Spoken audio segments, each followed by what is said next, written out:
I'm recording.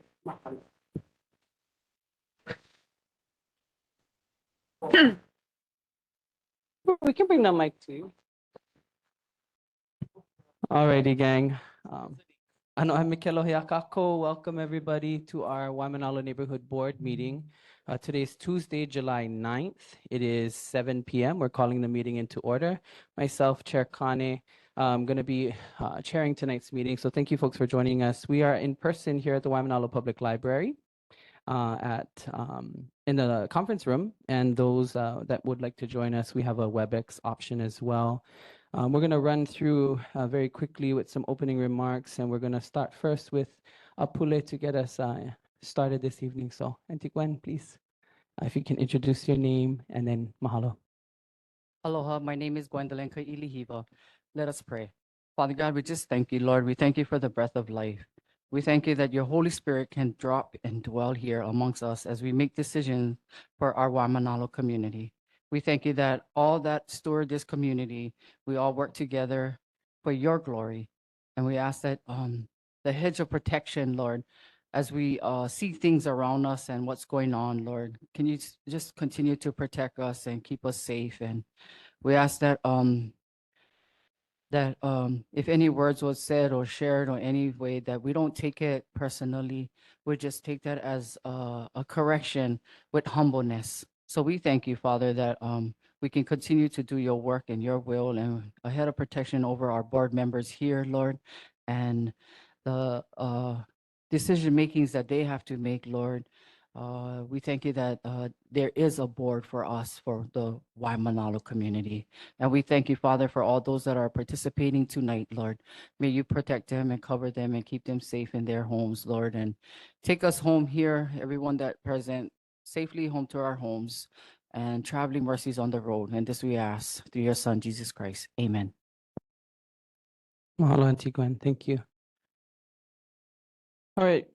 The purpose of our meeting, neighborhood boards and the neighborhood board plan, is to increase and assure effective citizen participation in the decisions of government.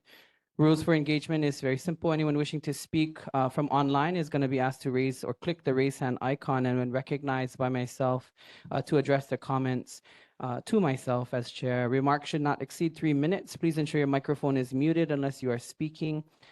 You can mute and unmute for those dialing in on the phone by pressing *6. For those in person, just simply raising your hand and we'll call you folks up to speak at that time. For all that are commenting, please state your first and last name for the record into the microphone before moving into your comment or questions. Written testimony may also be submitted via email using the contact information listed on the Neighborhood Commission Office website. This board has supported and lives with the understanding of aloha as a principle of conduct for all of us. Akahai, to be modest. Lokahi, to have unity. Olu olu, to be pleasant. Ha'aha'a, to be humble. Ahonui, to have patience. This is a standard conduct for all of us that are participating, and we ask everyone to hold that deep into your hearts as we engage in some very difficult conversations at times. Notes that the board may not take action on any agenda item as required by the State Sunshine Law, HRS 92. Specific issues not noted on this agenda cannot be voted on unless added to the agenda by a 2/3 vote. 9 of this 13-member board is needed to do so. Adding an item to the agenda, however, is not permitted if 1, the item to be added is of reasonably major importance, and 2, action on the item by the board will affect a significant number of persons. Determination of whether a specific matter may be added to an agenda must be done on a case-by-case basis. For those that are participating, please silence all electronic devices. This meeting is being recorded. For those of us that are in person, we are on a school campus, so respectfully, let's malama the campus. Restrooms are outside to the right, women and men, and then we have 2 emergency exits, one here and then one outside in the front door. So find your closest emergency exit in that event. With that, we're going to move into our roll call. When our neighborhood assistant Rachel calls your name, members, please acknowledge your presence. Mahalo. Okay, thank you. When I state your name, please let me know that you're present. Kanani. Okay. Kimiona. Eo. Thank you. Jenna. Present. Thank you. Lourdes. Morata. I think I saw you online. Thank you. Yolani. Present. Ted. Sultan.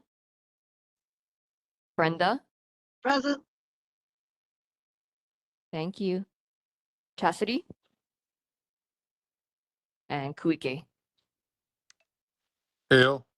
I saw Kuike online. Thank you. Okay. So with that, we have 6 board members present. Thank you very much. Members, we need 7 for quorum, so 6 will not allow us to take action on tonight's meeting items until a 7th member is present, which will constitute quorum. So until that point, we will take our items according to the agenda. We are going to move to a message from Kupuna. We have some Kupuna in the audience today. Would any of our Kupuna like to address the community and share? This has been a place where we've committed to ensuring that we have a time allotted to Kupuna of the community if they have a wish or a memory or something that they wish to share with the community that we can put on file, on record for us. Is there anyone present that would like to share any thoughts this evening? Okay, hearing none, we're going to read.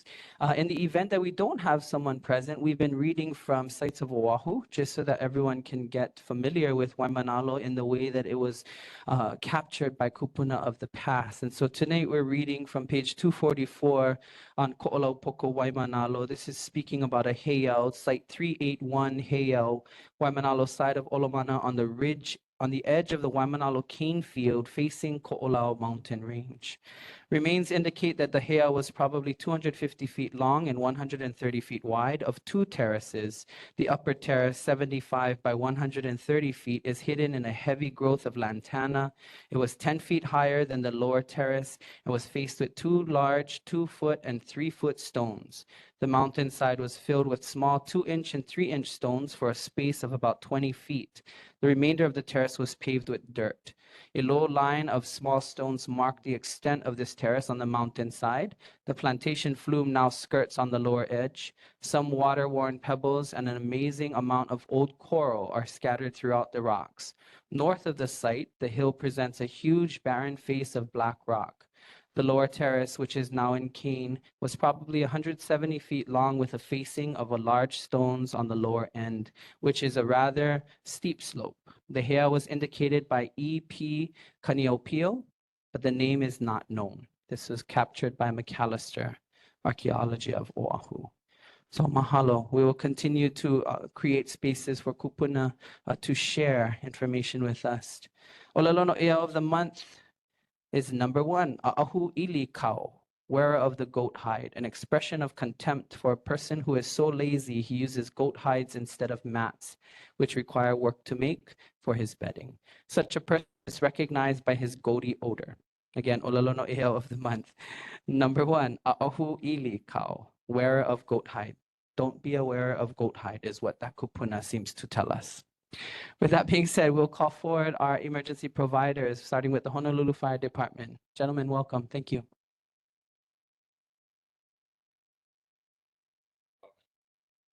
Aloha, aloha, Chair Kane, board members, and members of the community of Waimanalo. I'm Captain Lindsay from Engine 27, the Honolulu Fire Department. Tonight, I'm going to deliver the incident statistics and the fire safety tip for June 2024. In June, we had 2 structure fires, 36 medical calls, and 1 hazardous material incident. Our fire safety tip is about heat safety. And from our Fire Prevention Bureau, Hawaii has some of the highest average annual relative humidity in the country. When it is too humid, our bodies have a harder time cooling down, which can lead to heat-related illnesses. In the past decade, the number of hot and humid days and very warm nights have more than doubled due to climate change and are expected to increase. Visit resilientoahu.org to sign up for updates on heat in Hawaii this summer. Make sure you're prepared for the heat. Keep cool with fans or AC spaces and in shade. Wear lightweight, loose-fitting clothing. Drink plenty of water Stay out of the sun, wear a hat outdoors, or take an umbrella. Check our neighbors at high risk of heat-related illness and find more resources about heat illness, extreme heat, and how to prepare at heat.gov. That concludes our report for this month. Thank you so very much. Any questions from the board for the Honolulu Fire Department? Okay. Seeing no questions from the board, members of the public? Sorry, Auntie, you got to come to the mic and introduce yourself, please, so we can capture it online. Mahalo. Aloha, I'm Geraldine Galvez and I live in the village. And my question is, since it's summer and everything is so dry and we're worried about fires, is it possible to make, burn some of the brush to prevent fires from spreading?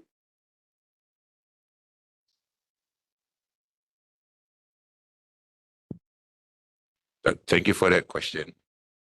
I believe the answer is no. But we do know that the recommended distance from your home is 30 feet. Yeah. Is there some place that you specifically are concerned about?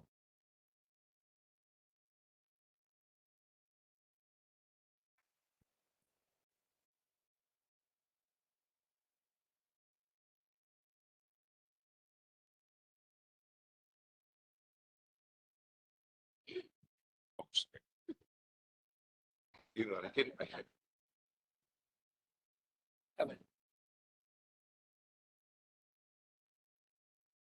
Well, I live alongside Bellows. Bellows is my backyard. And the National Guard Center is right there. And with the trade winds coming in from that way, my concern is when it's really dry, a fire might start and it's just going to blow. I mean, they did clear it for a fire break. They did make a fire break. I believe it's about 30 feet. It looks 30 feet. But still, if it jumped off freeway in H2 a couple of years ago, that fire will just take off because the trade winds are coming in. So that's my concern. So I just thought maybe sometimes burning things down ahead of time might help. Just my thought. So again, please don't burn those that wood. So we can cut it down. That's the recommended process, to cut it back 30 feet. And if that's not your property, then we have to like coordinate with the neighbor. Would you like me to come and look at it? Okay, I'll get you information. Mahalo. Thank you. Anyone else from the community, please come up to the mic and introduce yourself. Mahalo, Auntie. My name is Laverna Baya, and since we have the fire chief here and their department, and as Elder Jerry has also stated about the fire, the heat, fire hazard. When you suspect a fire hazard in your yard, not my doing, but a neighbor's doing, and their leaves, trees, everything, all the rubbish is in your yard where you're constantly cleaning. It's a fire hazard. So how can I have the fire department come and look at the fire hazard, especially with this heat now, the dry weather? I would say there's a foot of leaves that's on my property from the neighbor's property. And I have repeatedly asked him to cut the tree. And his response was, oh, just throw the leaves over to my yard. There's no 30 feet distance between his fence and my yard. So it's not the proper thing to do to rake up his leaves, because I would say when I do rake it up, when I have the time, there's at least 6 bags of dry leaves in my yard. It's just covered. So how can I fix that? You know, I'm not young anymore. I can't be raking up those leaves on a daily basis. When I do rake it up, it's quite a bit. And year after year, I have told my neighbor he needs to cut that tree because I can't be raking up his leaves all the time. And now that it's hot, he told me, oh, he gonna do them soon. When he sees me coming, he runs to his house. Mahalo, Auntie, for the question. We'll Okay, see if the so fire I department don't has an know answer. Yeah. We can. If they could see the fire hazard it is, especially with fireworks. I was, 4th of July, I was watering it all down just because I was worried that a fire might start. And New Mahalo. Year's is coming soon. So it is a fire hazard, but I don't know how else to fix it. Mahalo for the question. We'll see if the fire department has an answer. Thank you.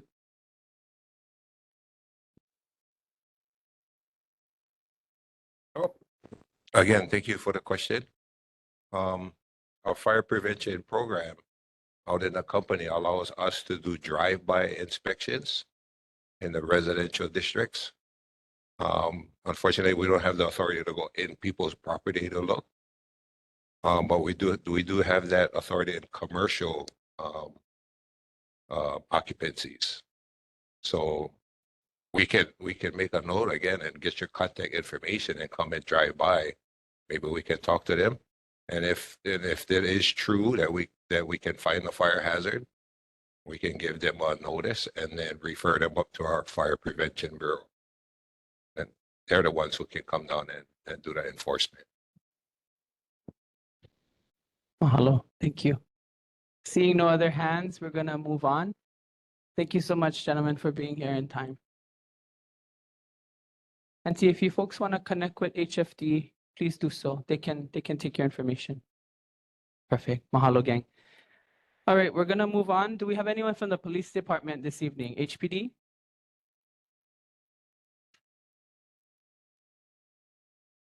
Okay, seeing and hearing none, we're gonna move on. Again, we do not have quorum this evening, so we're gonna skip over number 3.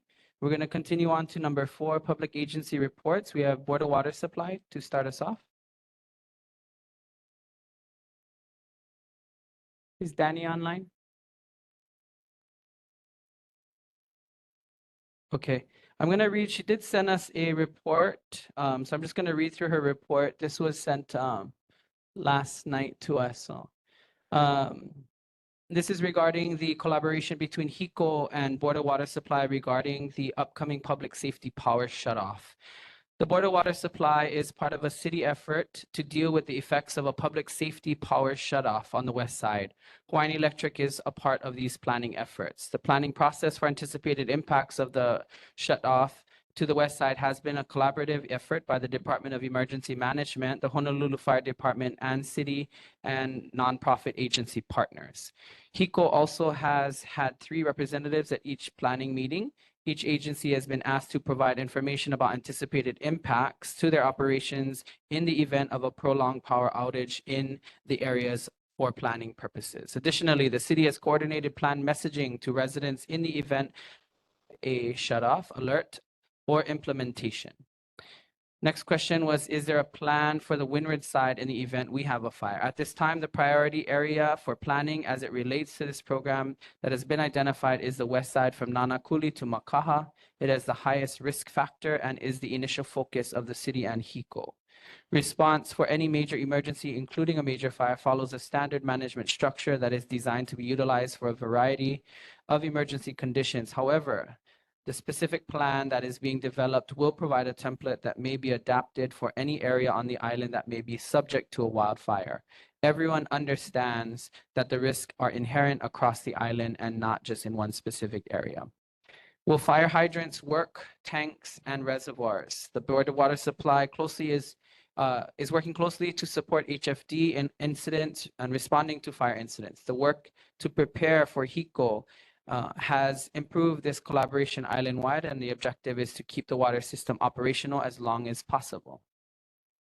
The last question was, why does the Board of Water Supply not need to test the waters that flow from stream to ocean when there is a brownwater advisory in the waters of Kailua and Waimanalo? Does the Board of Water Supply have any say in this? Stream water quality that flows into the ocean falls under the jurisdiction of the State Department of Health's Clean Water Branch. This agency regularly monitors the ocean waters around Oahu and will issue a brownwater notification if bacteria counts are high. The water served to your home by the Board of Water Supply is purely groundwater extracted from a network of shafts, water tunnels, and wells across Oahu.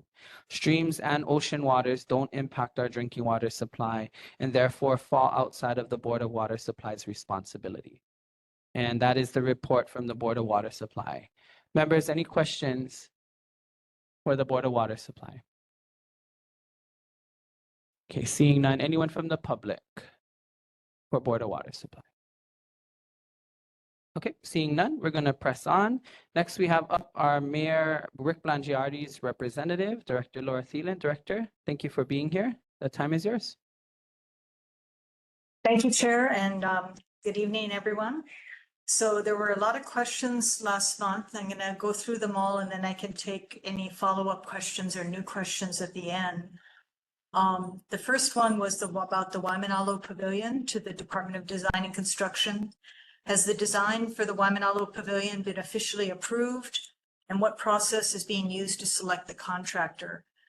So the design has been approved. The comments that were received in the public, the one main question about a design change was whether the pavilion could be reoriented to face a different direction. And that would not have been possible given the surrounding buildings and also the long-time nature of the pavilion. The understanding of the departments was that the community was looking to have the pavilion replaced as it had been previously.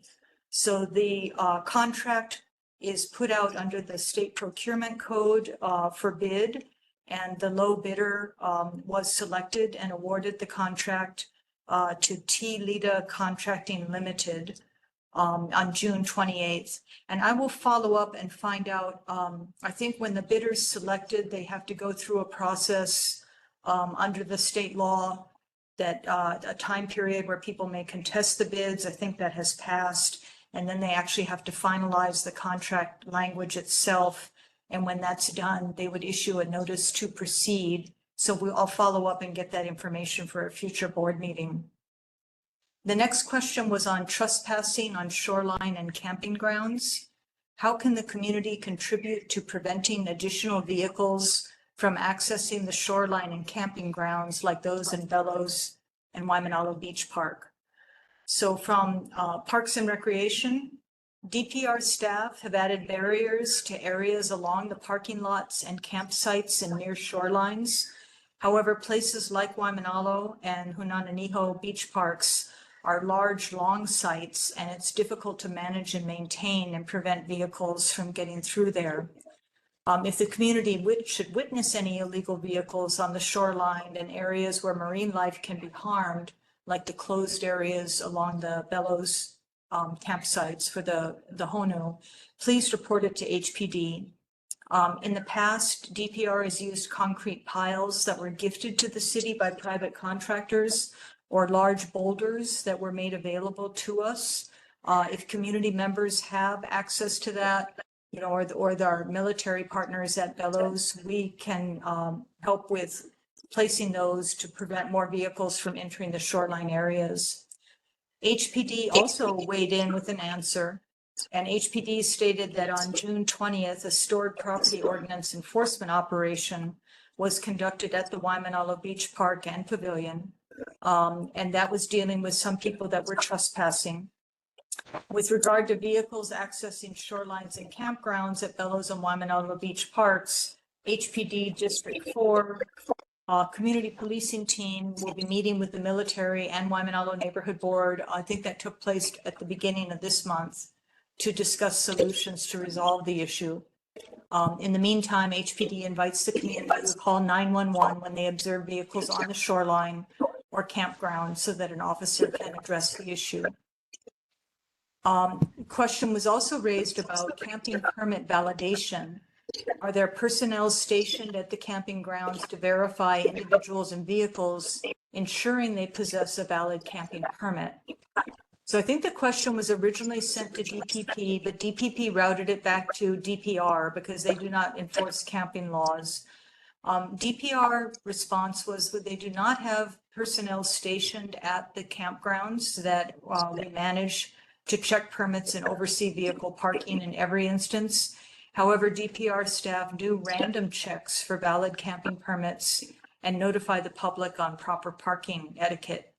HPD also has the authority to check all DPR permits and enforce any rules or regulations relating to parking. And then the last question was for the Department of Environmental Services about a cable.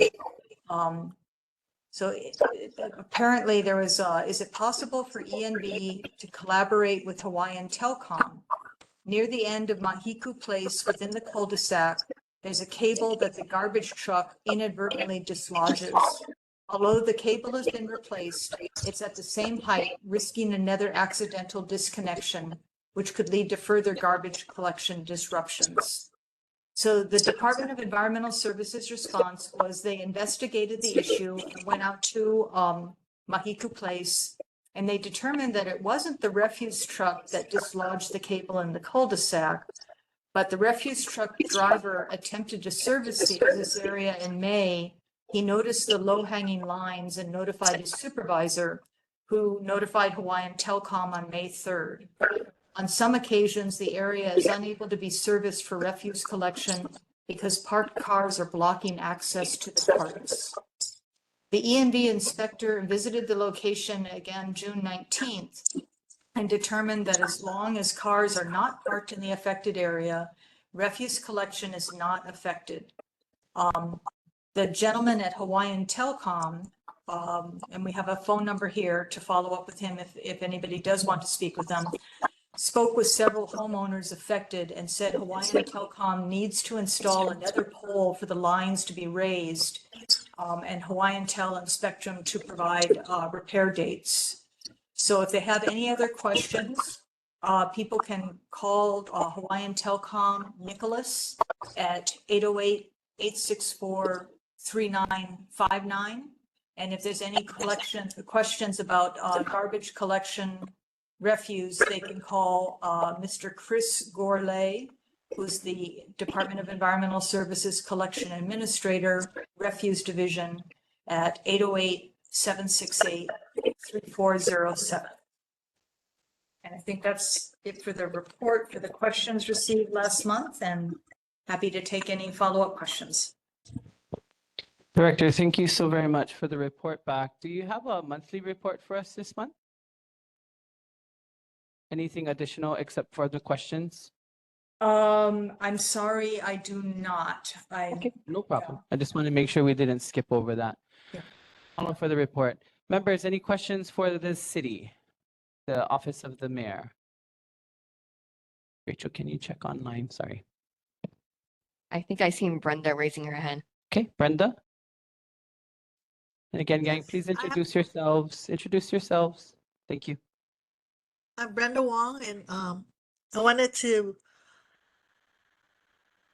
about that fence at the Hunananiho part that's open and vehicles are going in and out, and we've called the police many times, and we asked last month if there's been any citations, and if we can also get some help with putting boulders over that opening.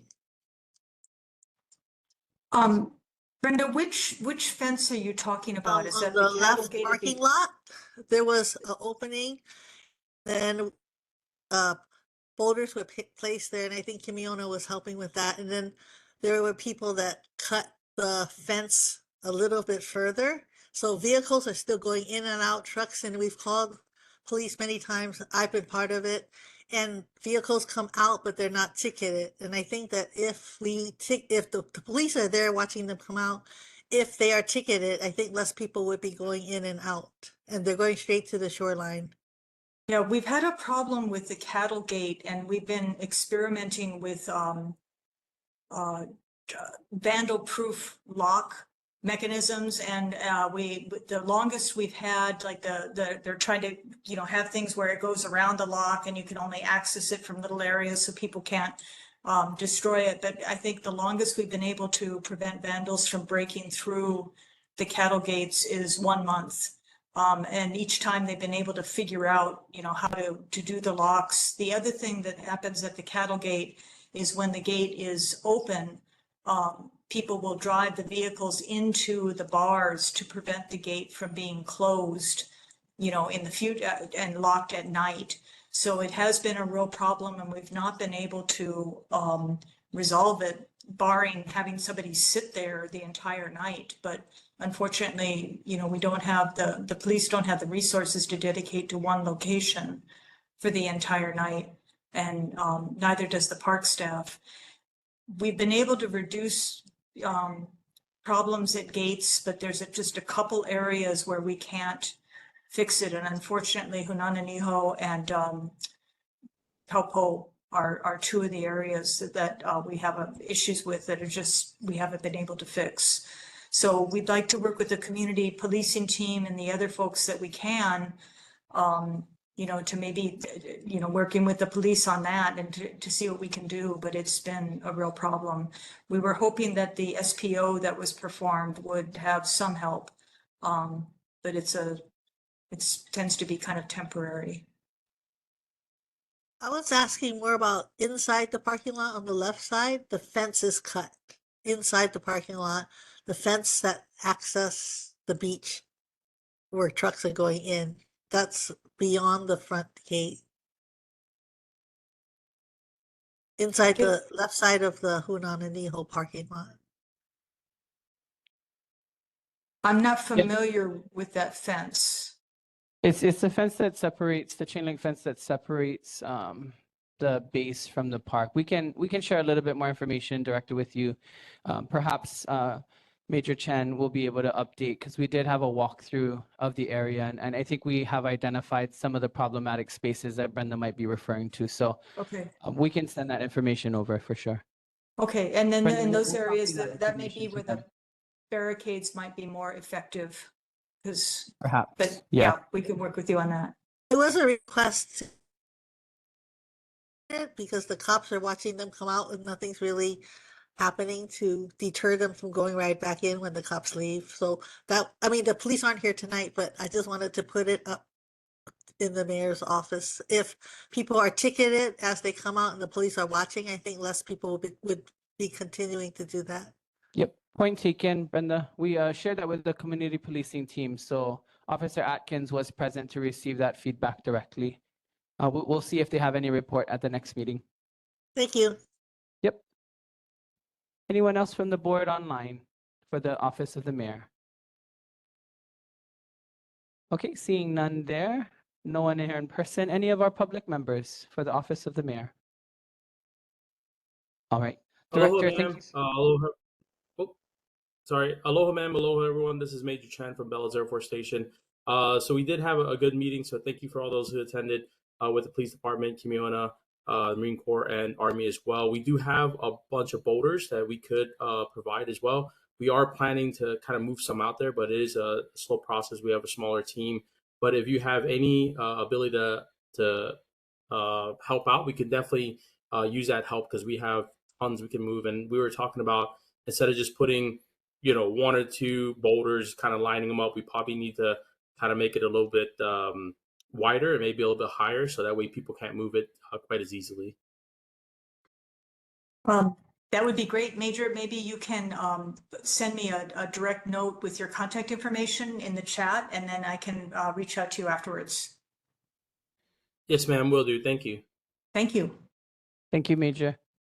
All right, seeing no other questions, Director, thank you so very much for your time and service. We appreciate your presence here. Thank you. Mahalo. Members, we're going to move on.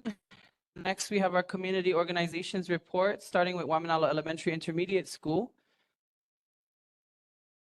Principal De La Cruz, are you on this evening? Okay, hearing none, we're going to move on. Blanche Pope Elementary. Seeing none. Malamahonua Public Charter School. Okay, seeing none, we're gonna move on to Hui Malama Okekai. We know most of our programs are in summer, but we're gonna ask anyway. Hearing none, Windward Community College, Artis, I see you. No summer session for administrators at UH. Mahalo, Chancellor, for being here. We look forward to your report. Mahalo nui yaoi, Chair Kane. I have two pieces I'd like to share for today, and they're both scholarship opportunities. Not too late to apply for Windward Community College.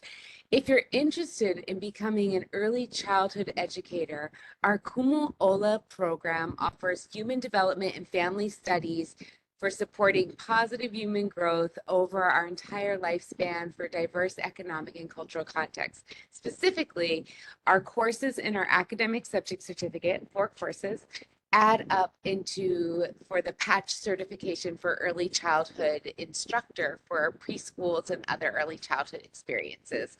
And you can intern in our Hanaya Ulu Child Care Center, which is Hawaiian language based, run by director Dr. Puanani Kama.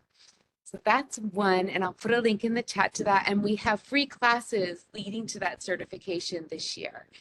The other program I wanted to share, which has scholarships for students, is our Limu Culture Program, which combines traditional Native Hawaiian knowledge with Western scientific methods to explore key questions on Limu and Hawaiian fish ponds. Students conduct research, and they focus on topics that are crucial to our communities, to Native Hawaiians, and all people living in Hawaii, enhancing knowledge in Limu ecology and production. And we also have internship opportunities with Pacific American Foundation at Waikalua Local IA, as well as University of Hawaii Sea Grant College Program. And we're working with several nonprofits to expand our internship offerings. And again, there's a full scholarship for this program, and I'll put a link for that in the chat as well. Thank you. Mahalo nui.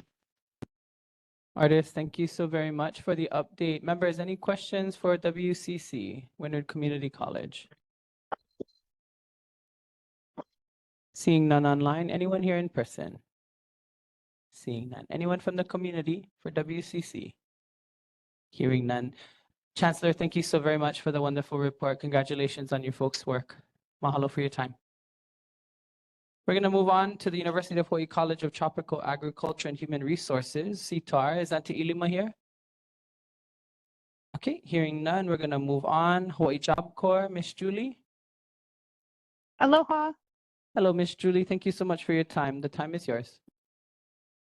Yes, I just wanted the community to know that our student body has surged to 180 young adults. Our full capacity is at 211. That leaves 31 openings for young adults to take advantage of our career and education program here. We continue to conduct weekly tours every Thursday at 9 a.m. and we enroll new students every 2 weeks. Our community involvement, again, our main focus is career and education, but we want our students to be involved with our community. So our security students actually supported the Waimanalo Canoe Regatta with parking management.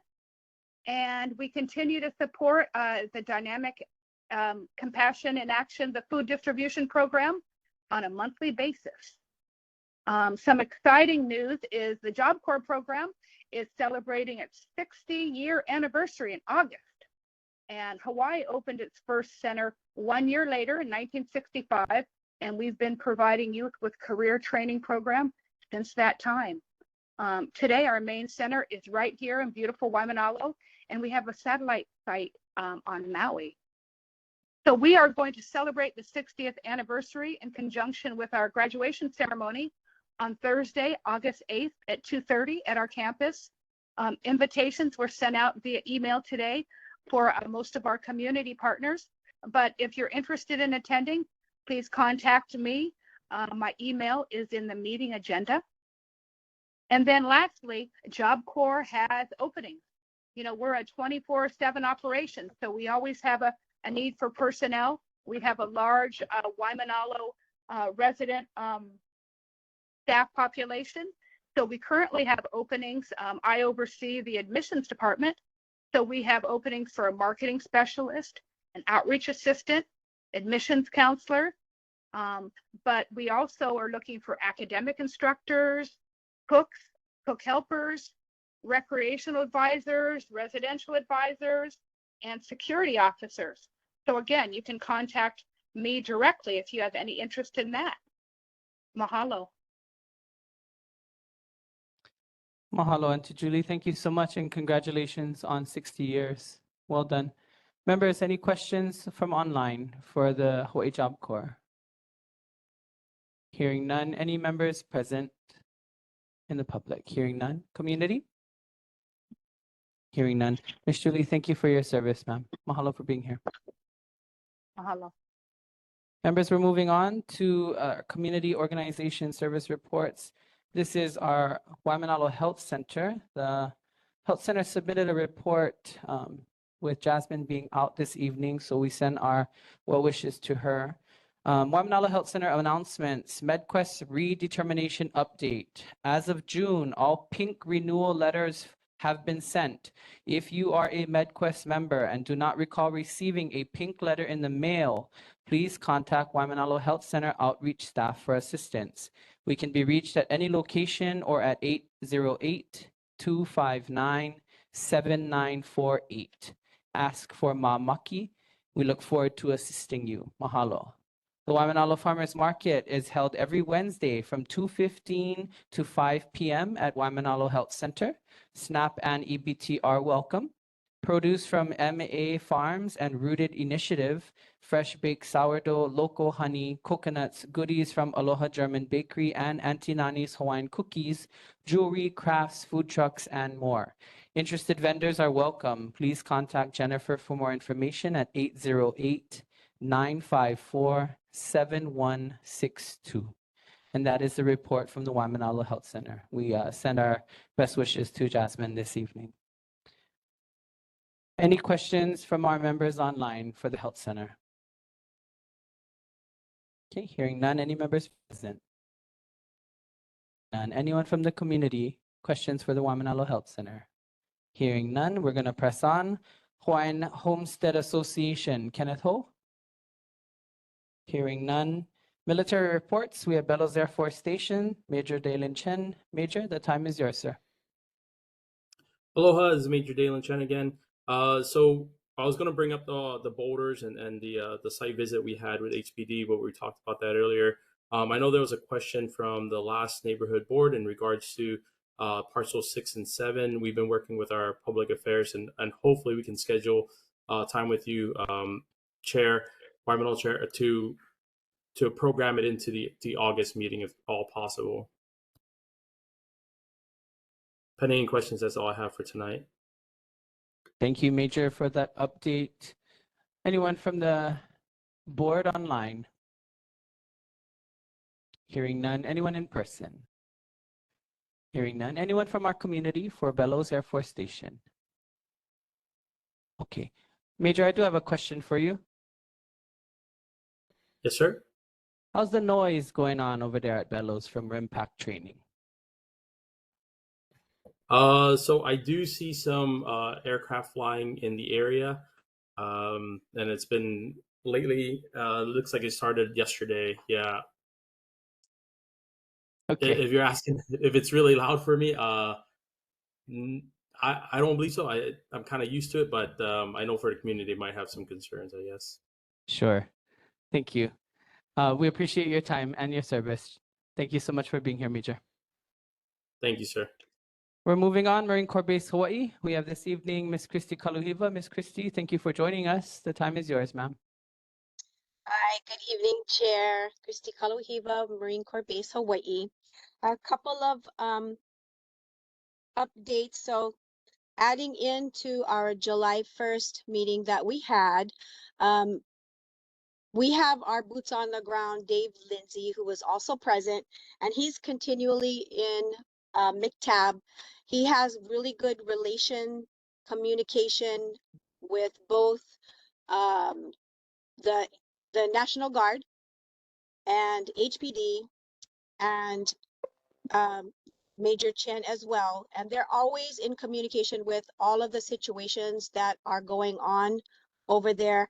They're present. Sometimes it's difficult on the Mokapu side, that even though it's only a 20-minute drive, just that distance alone sometimes makes it logistically just a hurdle to get over with trying to get through with some of the difficulties that were going on over there with all of the trespassing, the fence cutting, but the communication that we have with Dave Lindsay and all of those that are there is continuous. Like we get videos and log reports with every incident.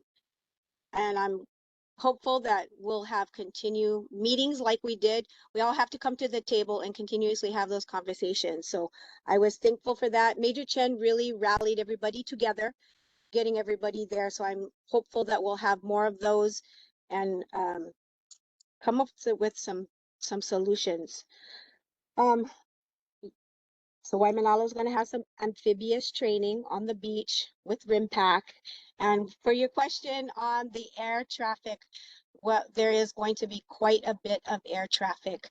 This year, RIMPAC has more aircraft than it has had in the past.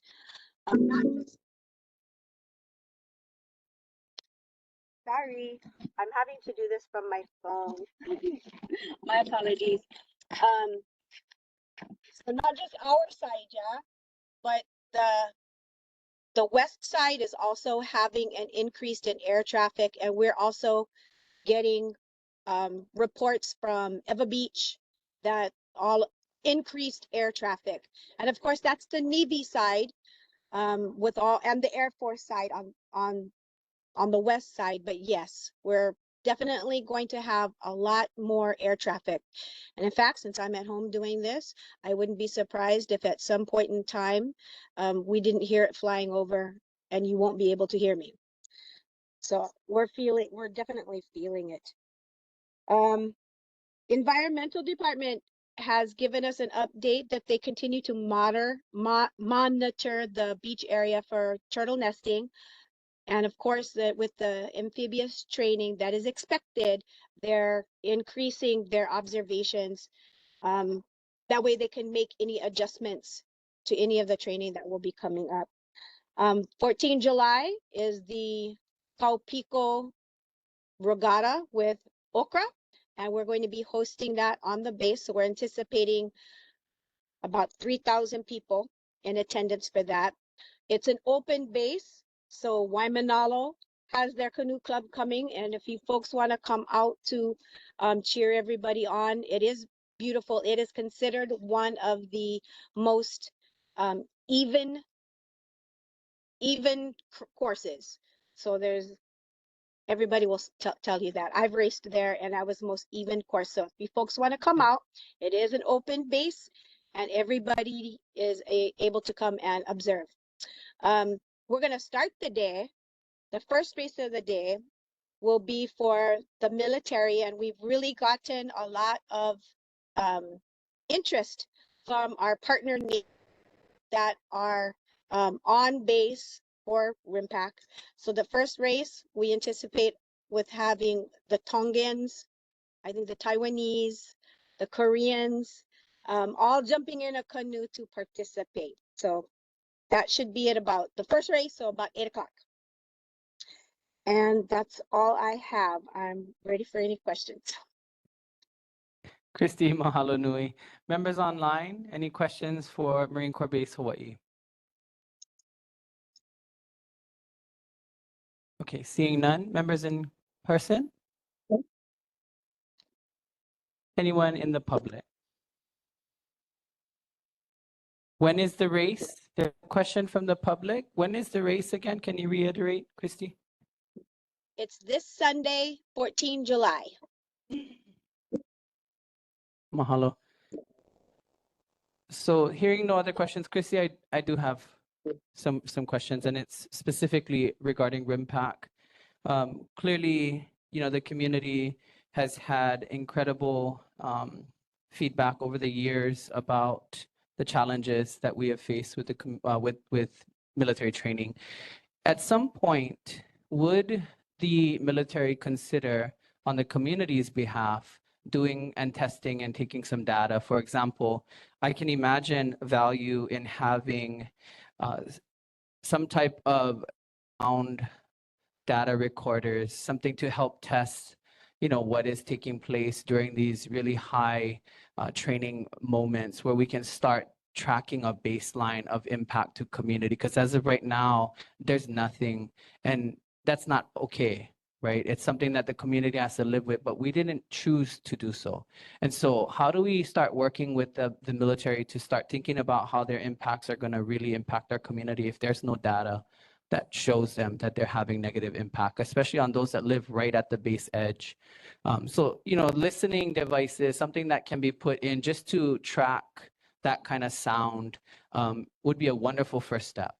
And I'm happy to take on, that conversation with any one of the military leaders that are present to think about how that might serve our community.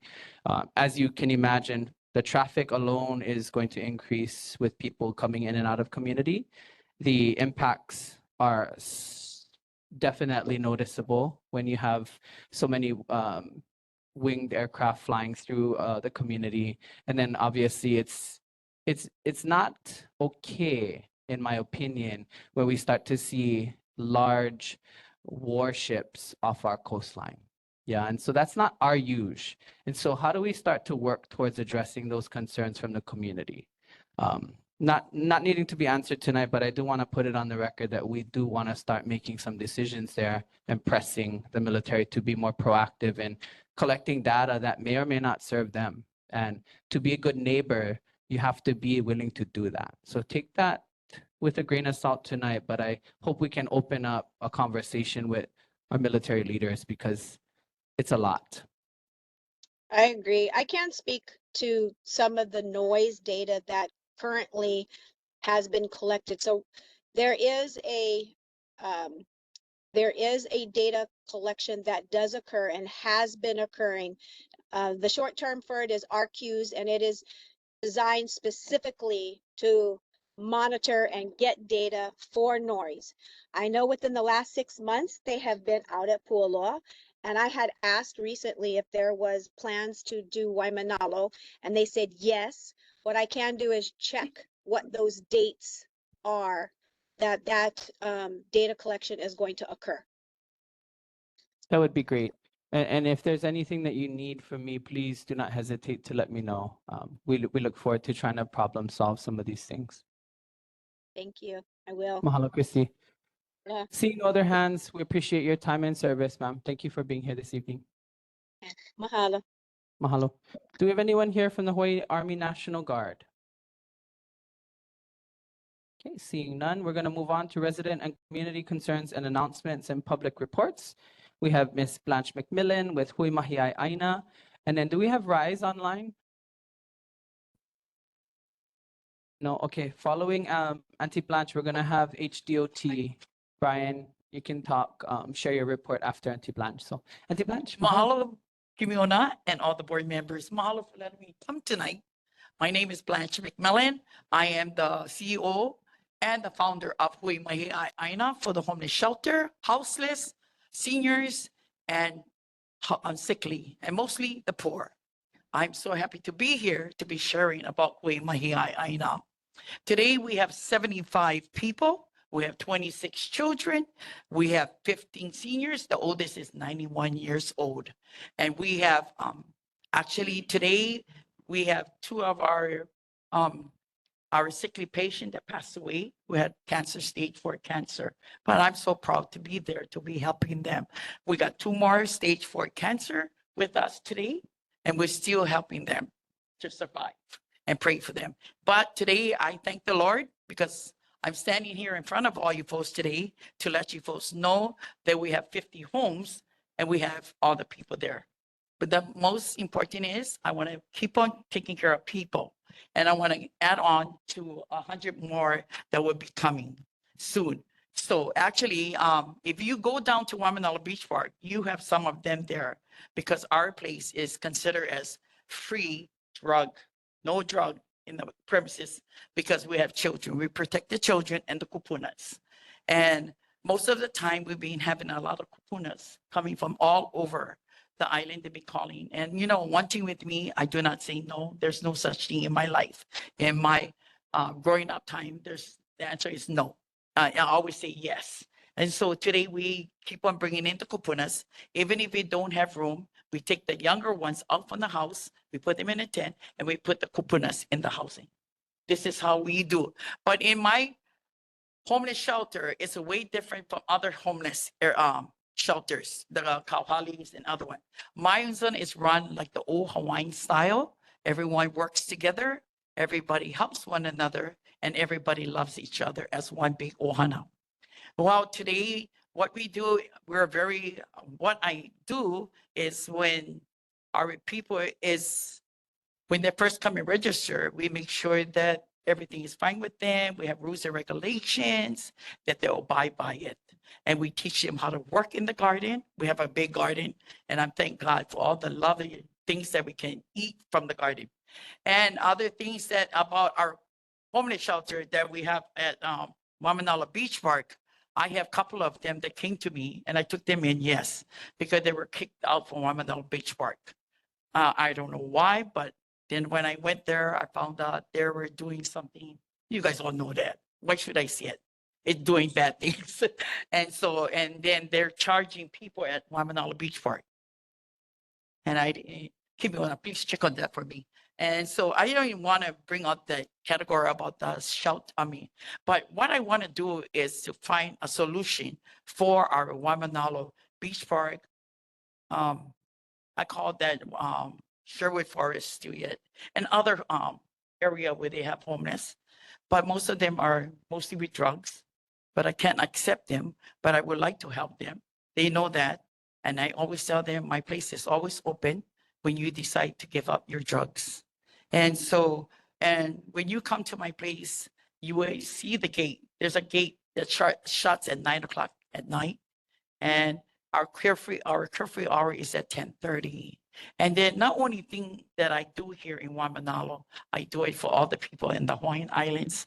You guys all know that I work for the governor, and we go out and look for homeless areas like Maui, Hilo, all over the island. I've been traveling all over the island, try to help all the homeless people. But one thing with me, I need to find people with good heart that will take care of the people, not for themselves, but for them, for the people. So this is the kind of problem that we're having. And I always be with the other outsiders. And we've been doing a lot of, I've been doing a lot of things helping the homeless. And not only homeless, but we have a lot of people who lost their homes because they can't afford it. And we have a lot of houseless that can't afford $1,200, $2,000 of rent. No ways our Kanakas can afford that. And this is why my heart goes out to all of them, because of things that, like me in our olden days, we couldn't afford it. No ways. We didn't have shelter like I have today. But I thank God for giving me all the shelters to help our people. And this is why I'm standing in front of you folks to help many more people if I could do that. And let me tell you something. When I said I'm going to do it, I'm going to do it. Because putting up 50 homes with no rules and regulation. And besides that, let me tell you folks something. I am not run by the city, state, or the government. I am run by my nonprofit, and I am run by the love of the people of this whole Hawaiian island that helps me build this Hui Mahiai Aina. I want to thank you all. May God bless all of you folks. If anyone has a question, I would love to answer your question. Mahalo nui, Auntie Blanche. Thank you for that. Appreciate it. I think we're okay. If there's questions, we can forward them to you. Mahalo for your time. Thank you. Brian Kimura, Hawaii Department of Transportation.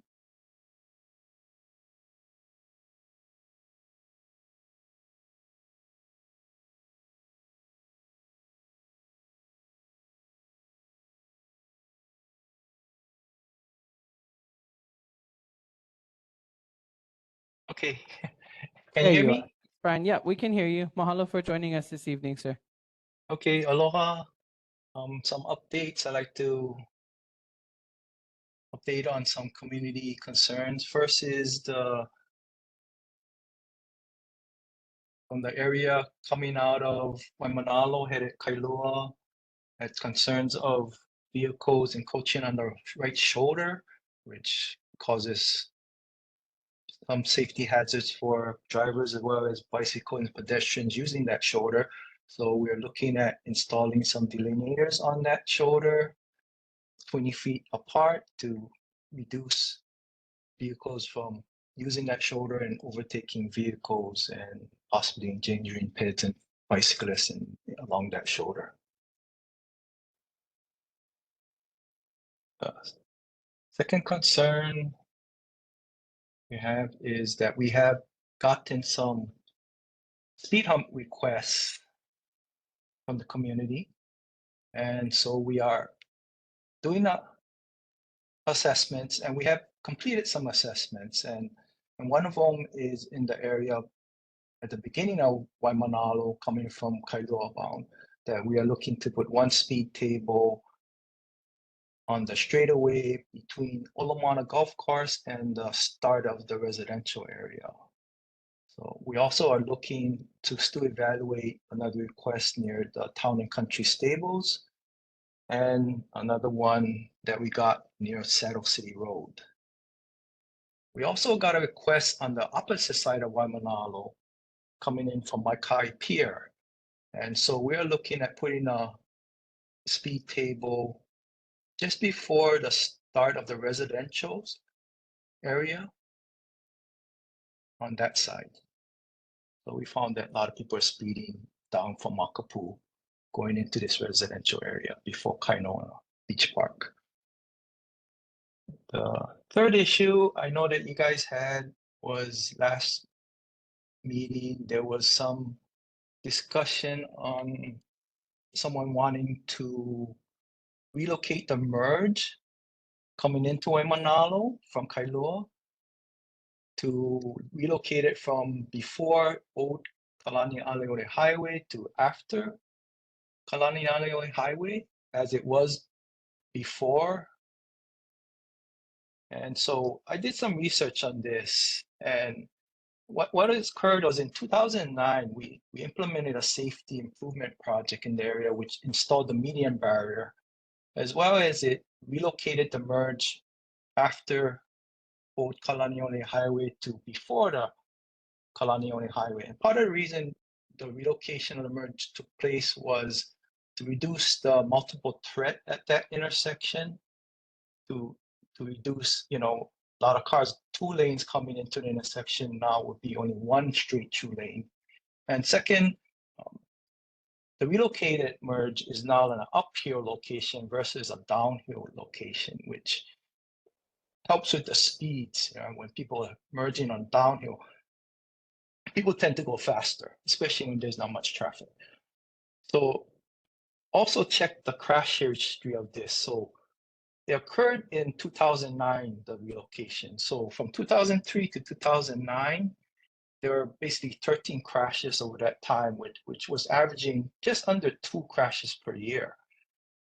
From 2010 to now, there was only 10 crashes, which is just way under 1 crash per year. In fact, when you look at most of the years, it's 0. And for the past 5 years, there was only 1 crash in 2019. And for the last 4 years, there were 0 crashes. So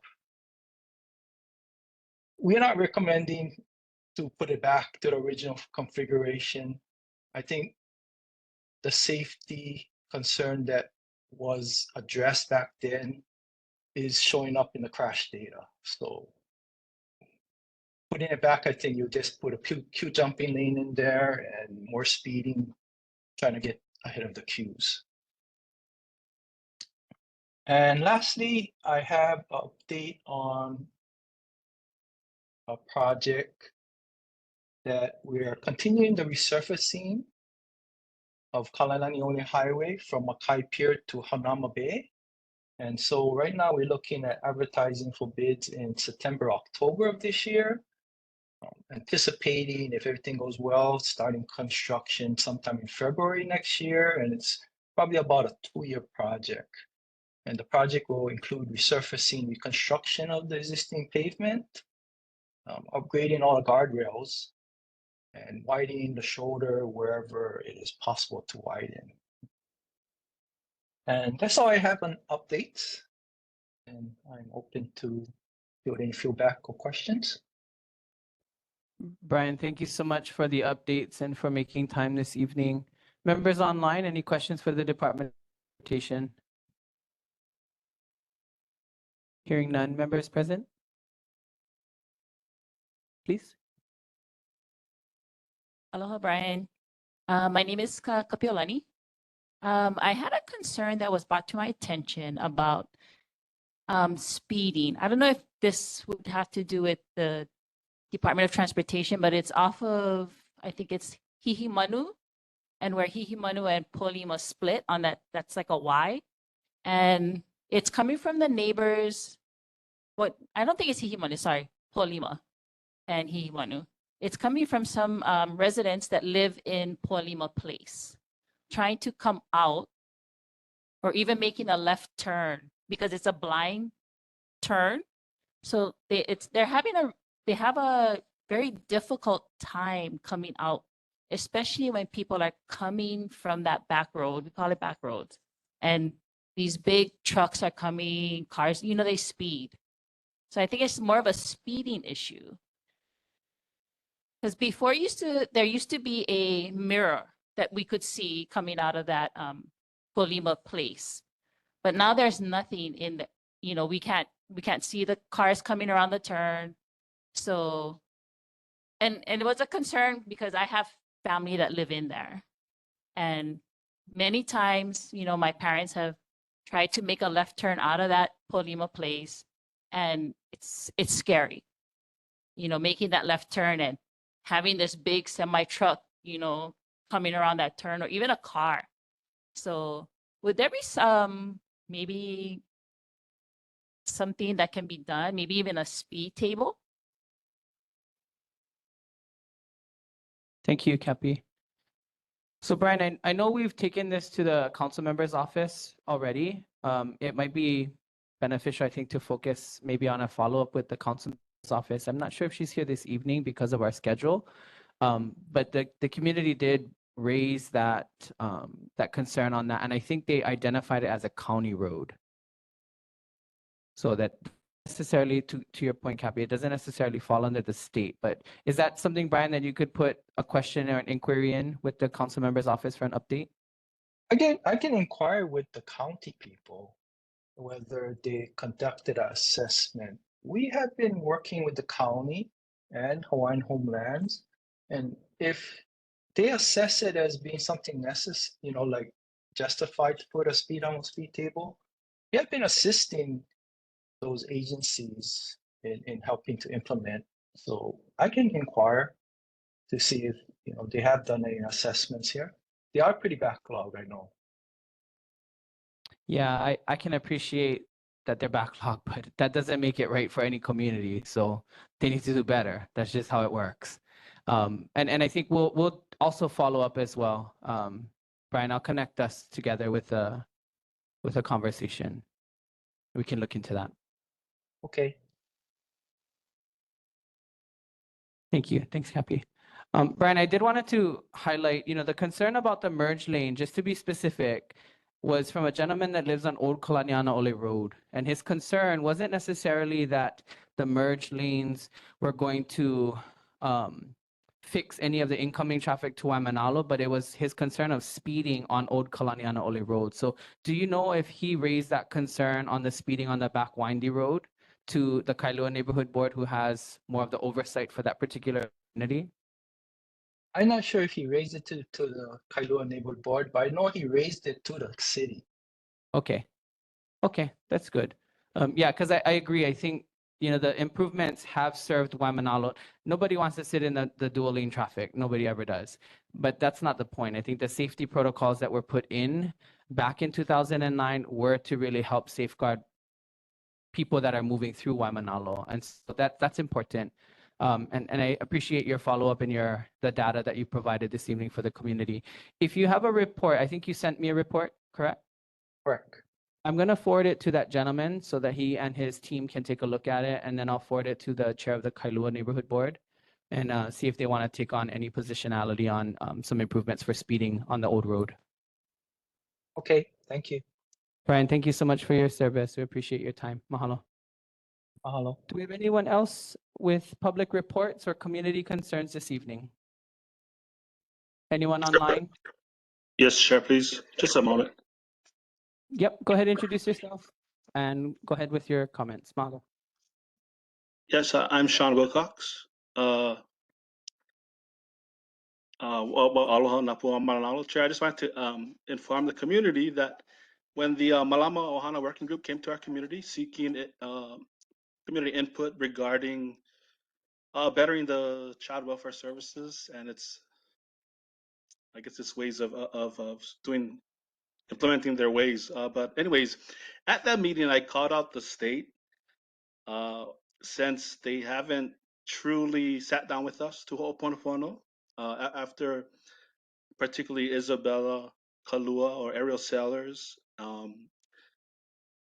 Since then, I told them that I was calling them that they had about 10 days to show up to this meeting. And I want to just let the community know that they have reached out to me. Director Tia Hartsock from the Governor's Wellness and Resilience Office, as well as the Child Welfare Services Administrator for our district, Pua Tupola. And so I just wanted the community to know that we are going to start doing the Ho'oponopono sessions. Obviously not tonight. This is not the appropriate place, but Chair, I just wanted to just mahalo those who came out and gave input to the Malama Ohana Working Group, and that we plan to gather kupuna and the necessary parties at Ohana to Ho'oponopono. That's all. Pastor Sean, thank you so much for taking on that very, very heavy burden. We have some of your folks here from our community that specifically said that you said they need to be here. But the point is they're here in support, they're here in aloha, yeah, and they're here to kako'o that effort. And so with your leadership, these folks are living examples of why we trust you in the ways that we do, and we mahalo your presence in this community. Thank you very much. Mahalo, Chair. Okay, anybody else from the community or any other agencies for public reports or community concerns? Okay, hearing none, we're going to move on. I do want to recognize Member Ted Ralston at 8:10 p.m. That does bring us to quorum. However, because of the agenda, the way it is structured, we're going to continue as it is and we'll go back to the business at hand out of respect for those that are here. With that being said, we're going to move on to elected officials reports. Irene, I see you there on behalf of Councilmember Kiaina. Are you just reporting or are you taking comments tonight? I'm reporting as well. Thank you, Chair. So aloha, everyone. Regrettably, Councilmember Kiaina was unable to make it tonight, so I'll be doing the report. I'm Irene, and I'm the legislative aide for Councilmember Kiaina. Councilmember Kiaina and the Waimanalo Neighborhood Board will be holding a community meeting with the U.S. Bureau of Ocean Energy Management, BOEM, on Wednesday, July 31st, 2024 at 5:30 p.m. at Waimanalo Elementary and Intermediate School. The community meeting will focus on an introduction to the U.S. Bureau of Ocean Energy Management, BOEM's process for offshore wind permitting, including in Hawaii, and they will have a question and answer session. The Committee on Planning and the Economy, which Councilmember Aina chairs, will be having a hearing on Thursday, July 25th, 2024 on Resolution 24-151, which authorizes the transfer of a 10-acre residentially zoned parcel of vacant city property in the Kalaheo hillside of Kailua, Oahu to the Department of Hawaiian Homelands. If you would like to be added on the email notification list for future hearings, please contact Councilmember Kiaina. And then for Bill 64, FD1, the Committee on Planning and the Economy will begin to consider proposed amendments regarding agriculture use at its committee meeting on Thursday, August 22nd, 2024 at 9 a.m. And then finally, Councilmember Kiaina would like to thank the Waimanalo Neighborhood Board for Resolution 3-24, which proposes naming the new Waimanalo District Park Multipurpose Building after Grace Aviento, which was transmitted to council member and her staff on Monday, June 24th, 2024. We are currently working on the resolution with the Office of Council Services. So I'm happy to take back any questions to Councilmember Kia Aina. Thank you. And I will put the links in the chat box shortly. Thank you. Thank you so much, Irene. So now, thank you for making the question. Members online, any questions for the council member's office? Seeing none, any members present? Anyone from our community for council member Kia Aina? Okay. Irene, I just want to follow up on the discussion that we just had with the Department of Transportation. If you can go back to the council member and see if there's an update on where the Hihimanu speed reduction measures conversation is, that would be very helpful. And if you can connect with the Department of Transportation, I think it's important that they are in those conversations, and then they can definitely provide feedback. There has been other speed calming measures, requests that have come to the community board in our Hawaiian homestead. And so we're really trying to make sure and understand what those processes might look like. And your help in that would be very, very helpful. I think that was the only thing that I had on our side as kind of outdating. We just mahalo the council member for her service. And thank you for making time this evening to be here. Thank you. Thank you. Mahalo, Irene. All right, do we have State Senator Chris Lee here this evening? Okay, hearing none, we're going to move on. State Representative Lisa Martin. Aloha. Rep, thank you for being here, Representative. The time is yours. Thank you. So just some quick updates. This afternoon was the last bill signing session for the governor, the ceremonial signings. So he signed, today he signed 17 public safety bills, and there was 4. I went to the signing because I had been involved with some, to extend the time to file civil cases for sex abuse crimes against children. As we've learned, sometimes it takes a long time for people to discover and come to terms with that abuse. So this extends the time for them to have the opportunity to pursue a criminal, justice. Also some more ability to crack down on game rooms, which I know we've had problems with in Waimanalo. And some help for people that have criminal records to help them expunge them in the case where they have the right to expunge it, but very, very few people do. And it's unfortunate because it prevents them from moving on and getting a job or getting a lease to, So for cases where it has been decided that they are able to expunge those, for example, when something has been decriminalized, this will help them do it, and we'll even have a look at state-initiated expungement so that they don't have to do it themselves, because so few people seem to be able to do that. The governor did veto some bills. He vetoed 7 bills. Most of the vetoes were focused on reducing expenditures. Unfortunately, from my perspective, some of the reduced expenditures had to do with biosecurity. And I am particularly worried that funding for Hawaii Ant Lab is not secured in any legislation right now. I did take the opportunity of going to the ceremonial event for this biosecurity bill this afternoon so that I could talk to the agriculture chair, and she is also the co-chair of the Hawaii Invasive Species Council. And I know that the Department of Agriculture does not intend to fund Hawaii Ant Lab through their appropriation for ant control, but as through the Hawaii Invasive Species Council, I have been urging everybody I can, including Sharon Hurd today, to really look out for that entity, because they are on the ground, up and running, and expert on that, and there is no replacement for them right now.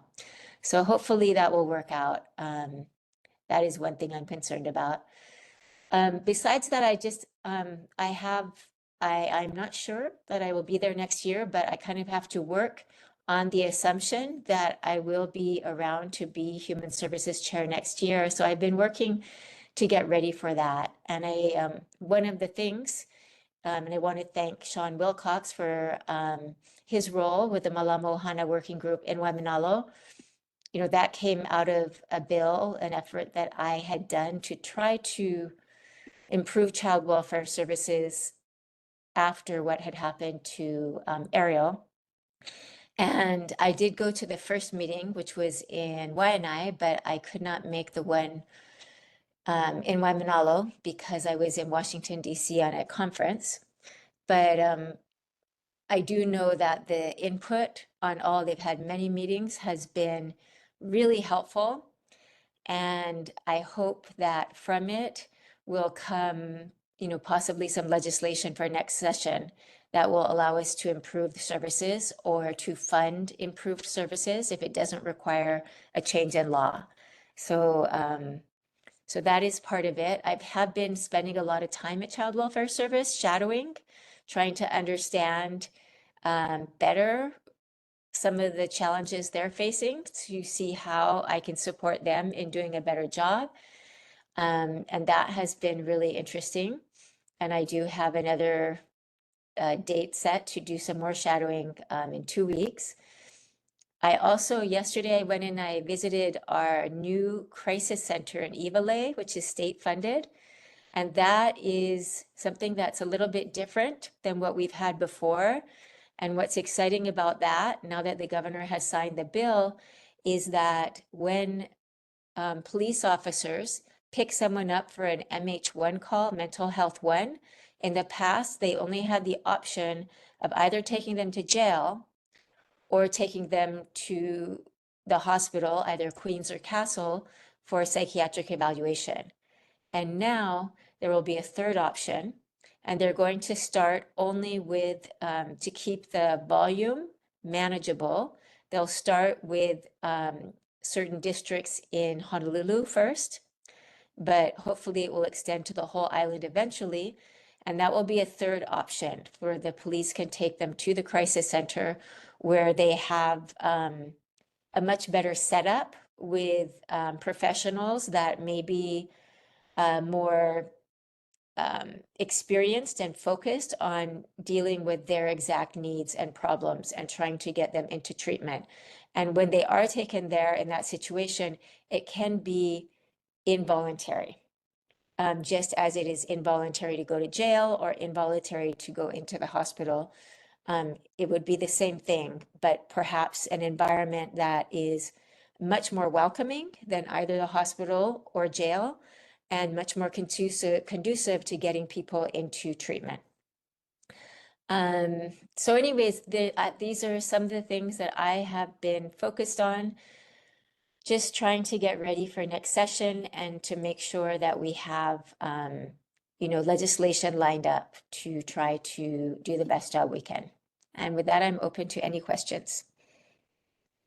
Representative, thank you so very much for your presentation this evening and update and your work. Members, any questions online for the representative? Seeing none. Members in person? None? Any members of our community online? Anyone in person? Okay. I also, Representative, I just wanted to share my concern as well with regards to the funding that was redistributed as far as reallocated and in regards to invasive species. You know, I know that many of our community members have been really active, as have you been in the community, trying to figure out what to do. And it just seems so deflating, if you would, that we would cut a bill completely in half in terms of its funding. I was at a CRB meeting recently where the director shared that, in Kahaluu, excuse me, where the director shared that she was confident that the 10 million, the reduction to 10 million was sufficient for them to do the work necessary.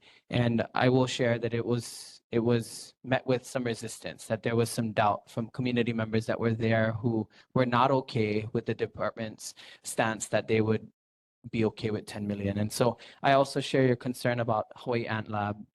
It feels like they and their time and their work to bring this to the communities, to bring this ahead of communities and to try and work on this in communities is potentially and perhaps being met with some resistance and lack of partnership, if you would.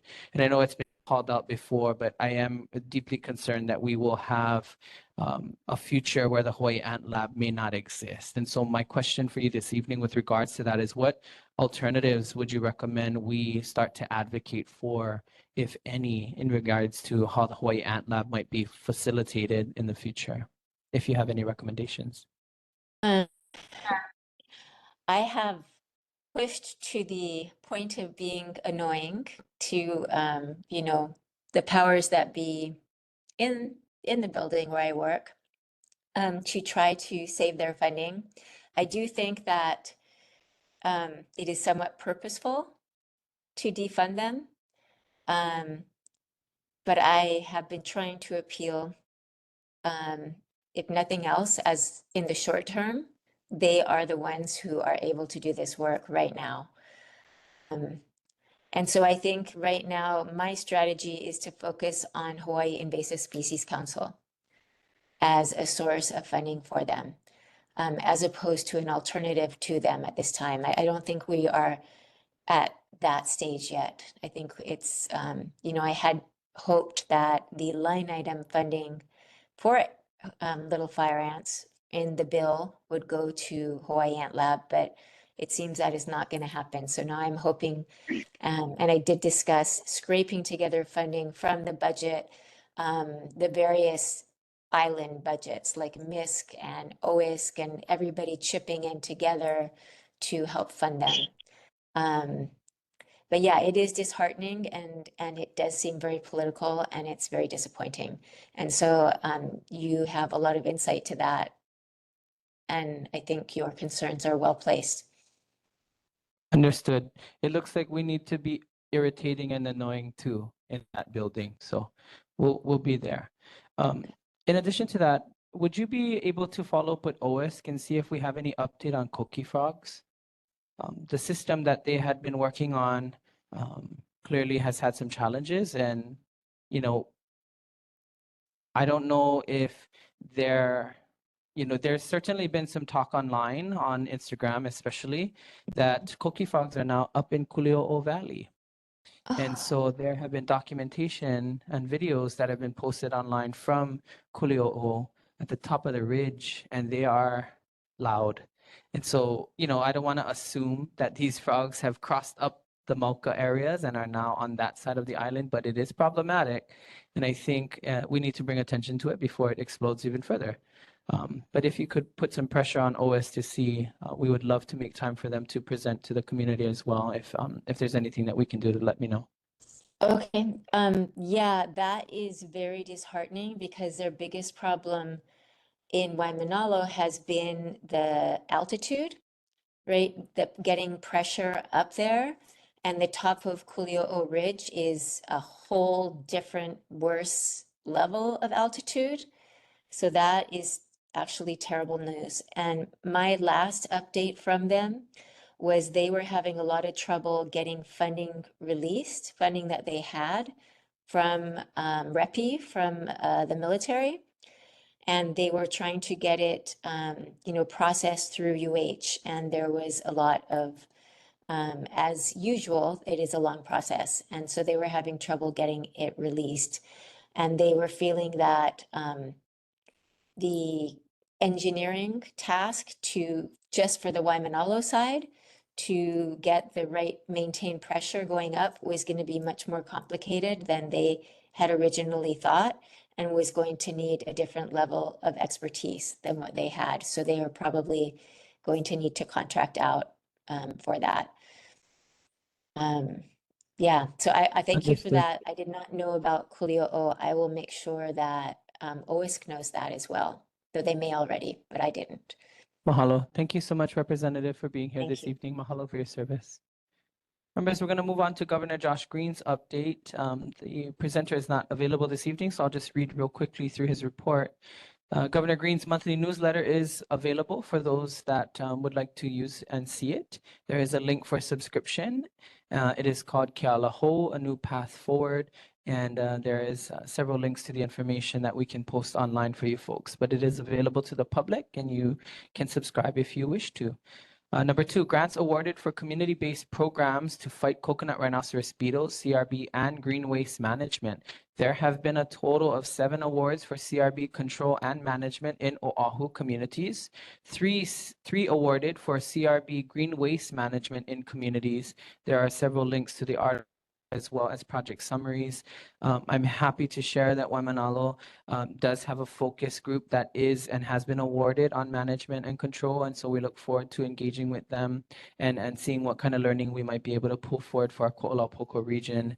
So mahalo to those that stepped up as organizations and communities to apply for the grants and have been awarded. Congratulations. The governor signed a historic bill to improve Hawaii's cost of living. House Bill 2404 provides significant tax relief of Hawaii's working families. If you are willing and wanting to read through it, it is also available in a link. National recruitment for next UH president is underway. The national recruitment for the next president of the University of Hawaii 10 campus system began in May 2024 with the goal of having a new president in place by early 2025. There is a link to the president's search page and a position description and leadership profile available as well for follow-up from June 10th, 2024 meeting. The Department of Land and Natural Resources Division of Conservation and Resource Enforcement, DOCARE, staff are unable to attend the July meeting. A request has been made for DOCARE staff to attend August meeting. And this speaks to some of the challenges that we've been facing with regards to vehicles on the beach and some of the challenges with regards to some of our natural resources. There is an abandoned cars reporting website and link that is available for folks to report abandoned vehicles. And again, we can share that information online if you folks are interested. And that is the governor's report. Members online, any questions for the governor? Seeing none. Any members present? Seeing none. Community members online, questions for the governor? Seeing none. Members present in the public? Hearing none. Thank you. We're going to move on to our Congresswoman Jill Tokuda's office. Aloha, everybody. My name Aloha. is Sean Kim. Sean. Thank you, Sean. The time is yours. Oh, thank you very much, Chair. Aloha, everybody. My name is Sean Kim from Congresswoman Jill Tokuda's office. I'm here to give a little update to the community regarding what the Congresswoman has been up to. Rep Tokuda recently visited several health centers, including Ko'olauloa Health Center and the Queens Medical Center in Wahiawa. She also convened talk story sessions with healthcare providers and other stakeholders to discuss the needs in rural and remote communities. Rep Tokuda introduced legislation that would establish the Lahaina National Heritage Area Act, which would direct the National Park Service to work with local partners to study the suitability of designating Lahaina as a national heritage area. This designation would allow more opportunities for federal funding and other recognition and assistance. If successful, Lahaina would be the first national heritage area in the state. We also apologize that we're a little delayed with our newsletter, and we'll be sure to send it out to the boards as soon as it's ready. But other than that, thank you very much. Sean, thank you for making time this evening. Members online, any questions for the Congresswoman's office? Seeing none. Members present? Community online? Community present? Hearing none. Sean, I would like to ask that the office of the Congresswoman's office do a follow-up with regards to the military leases that are taking place in Waimanalo. There seems to be some confusion on when certain parcels were signed over, et cetera, and how that process looked. Could folks follow up and figure out when those leases are coming up and what the status of those leases might look like in regards to the 3 entities that operate here in Waimanalo? Yes, definitely. I would definitely relay that message to our leadership and see what we can do for a follow-up. Mahalo. In addition, the heritage space that you just talked about with regards to Lahaina, is there like a blueprint to how spaces get designated to that is available for us to look at? I do not know offhand, but I can again relay it to the leadership to see if we can provide that. I would appreciate it. And the reason I ask is we have several places here in Waimanalo, inclusive of Hunanani, fairly recognized, and yet it seems to not offer any protection in any way, shape, or form. And so I'm trying to think about what the credibility of those programs are if we have nationally registered spaces here in our own community that are at constant threat. What makes this any different? And so I'm curious what that process might look like, and if we're talking about the same stuff, how we might be able to enforce and elevate the protection of our spaces here in our community as well. So whatever follow-up you can provide, I'm happy to connect separately with the office if that would be helpful. But really, really appreciate your folks' time in that. And I do want to invite the office to participate at the Wednesday, July 31st meeting in some way. This is regard to BOEM. And BOEM is a new player in most of the community's field right now. This is a new agency that we're trying to engage with, but connecting to them is not always easy. And so I think there needs to be some federal oversight from you folks that might be helpful to our community as we look at that engagement.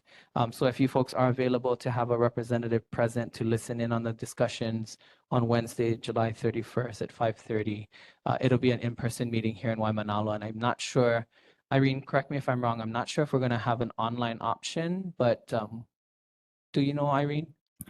I'm unsure about that either, but to my understanding, it was in person. Yeah, okay. So if you can make that note to someone in the office. And then lastly, I want to figure out how we can build a relationship with the Army Corps of Engineers. And I know you probably don't have that answer this evening, but I would love for our delegation to take a look at how we might be able to engage in some discussions. The Army Corps of Engineers work here in Waimanalo is what is curious to us. There's been some water changes or water flow changes and topography changes over the years. And we really want to sit down and take a look at those reports and figure out what and how those changes might be benefiting our community and or not. And just how do we have those conversations about what is going to be safeguarding our community in the next 50-year storm, et cetera. And so a few items for the Congresswoman's office to follow up on, and I'm happy to, again, connect offline if there's any questions that you might have. Thank you very much. And I believe I did capture the follow-ups. I do want to go back to that Wednesday, July 31st in-person meeting. Where did you say that was again? That's going to be here at Waimanalo Elementary Intermediate Cafeteria in Oahu, in Waimanalo. Yep. And that meeting is with BOEM, you said?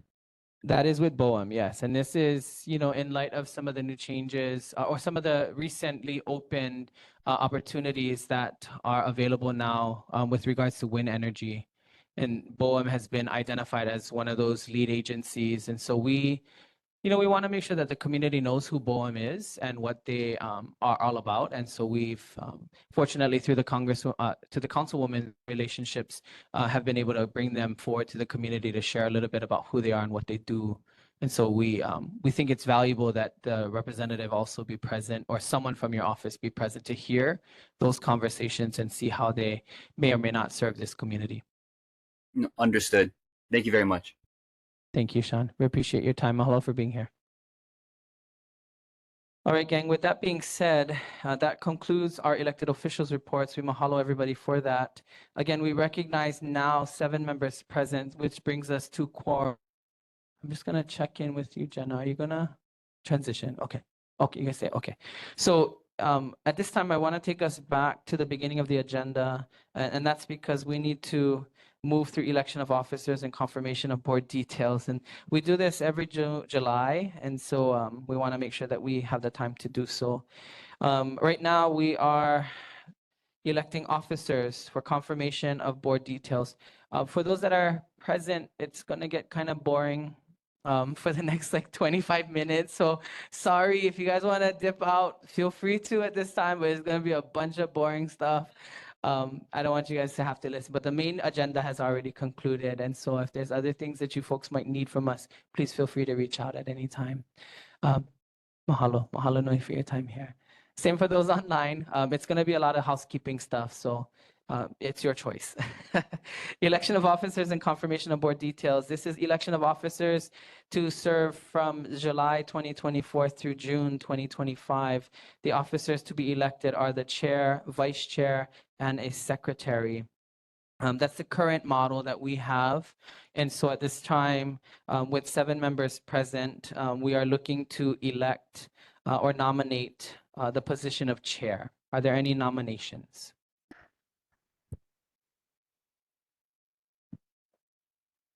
This is for the board members. Ted Ralston? I nominate Kimeona Connie. Okay. Brenda Wong seconds that. Mahalo, gang. Are there any other nominees for the position of chair? Okay, hearing none. Rachel, we're going to do a roll call vote, yeah? We are able to do a roll call vote. Okay, members, right now there's a nomination for Kimeona Kane to fulfill the role of chair. There has been no other nominations, and so at this time we'll close nominations. And when your name is called, to state the name of the individual that you are voting for chair. So, Rachel, mahalo. Okay. If you can, please have your cameras on, so then we can do the roll call. Okay, so I'll start off with Moata. I nominate Kimeona Kane. Thank you. And Kapiolani. I nominate Kimeona Kane. And then Ted. Kimeona. Brenda. Kimeona Kane. Okay. And then Jenna. I nominate Kimeona Kane. Thank you. And then Chair Kane, do you accept? Sure. Okay. Mahalo to you folks. Okay, so with that, we have all The Kuike vote. yeah, let me call. I'm missing someone. Kuike? Sorry. Yes, for If my vote counts, Kimeona. Thank you. Okay, so with that, we do have all 7 board members voting for Chair Khan again.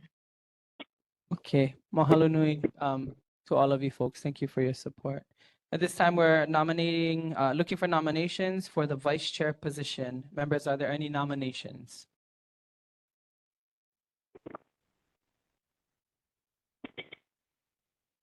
I nominate Kuike.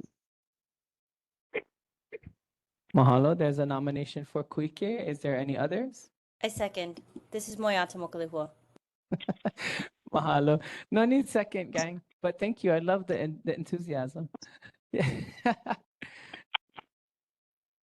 Any other nominees for the vice chair position? Yeah, it's just Kuike, and I nominate Moyata. Mahalo. So we have 2 nominees currently, Moyata Mokulehua and Kuike Kamakea Ohelo. Any other nominees? Okay, hearing none, we're going to close nominations. Either of you folks want to share a little bit about maybe your interest in potentially the vice chair role? Or if you're not interested in it, it's okay to decline too, gang. No pressure. We'll start with Kuike since your name was called first. Sure, mahalo. Yeah, I just want to first mahalo Auntie Brenda and Moyata for the nomination. I'm here at the meeting anyways, so I appreciate and respect the nomination. It's just and I'm not declining. I'm just saying, if the Lord wills it, I will serve. My plate is full, so that's all. But irregardless, if it's the Lord's will, I will serve my community in this capacity as well. So, mahalo nui kaku. Back to you, Chair. Hello, Kuike. Thank you very much. Moyata, any comment? I would like to say that Kuike is much smarter than I am. But I would be honored to serve in that capacity as well. I am going to school though. I'm going back to school, so my classes finish at 7, so I will be a little bit busy. But yes, I can try. So, um, but I think Koike would be better. So yeah. Well, mahalo for your comments, Mayanta. And just so that everyone is aware, we're all trying. So, this is not something we all just wake up ready to do. Yeah. So mahalo to each of you. So members, there are 2 nominees. And when your name is called, you will suggest the name of the nomination that you folks want to. And just keep in mind, there's only 7 of us tonight, right? So all of us have to vote on the same person or it's going to get passed because we need 7 votes. So no pressure, but yeah, decide fairly. Think about it. We'll give you 5 seconds. Okay, mahalo. When your name is called, members, please state the name of the individual for the position of vice chair that you are supporting. Thank you, Rachel. Okay. Jenna, I choose Mayata.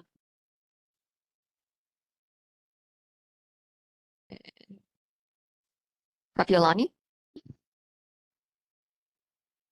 I choose Moyata. Ted, Mayata. Brenda, I'll choose Mayata. Kimiona. Moyata. Okay, and then I guess I call the other team. Morata, Okay, mahalo everybody. I'm sorry. Yes, Your I will vote. I will choose myself. okay, thank you. And then Kuike. I guess I will vote for Kuike. Okay, so with that, we have 1 Kuike and then 6 Moata. Okay, so that vote doesn't pass. We have not defined a clear person there. Mahalo for that. We're going to let people settle, take a minute, and then we're going to run the vote again. If we're unable to meet the needs of 7 votes for a particular individual, then we will have to defer this item to the next meeting, which is totally fine. Mahalo. There is an option as well if we decide to have 2 vice chairs. So keep it up, Kuike.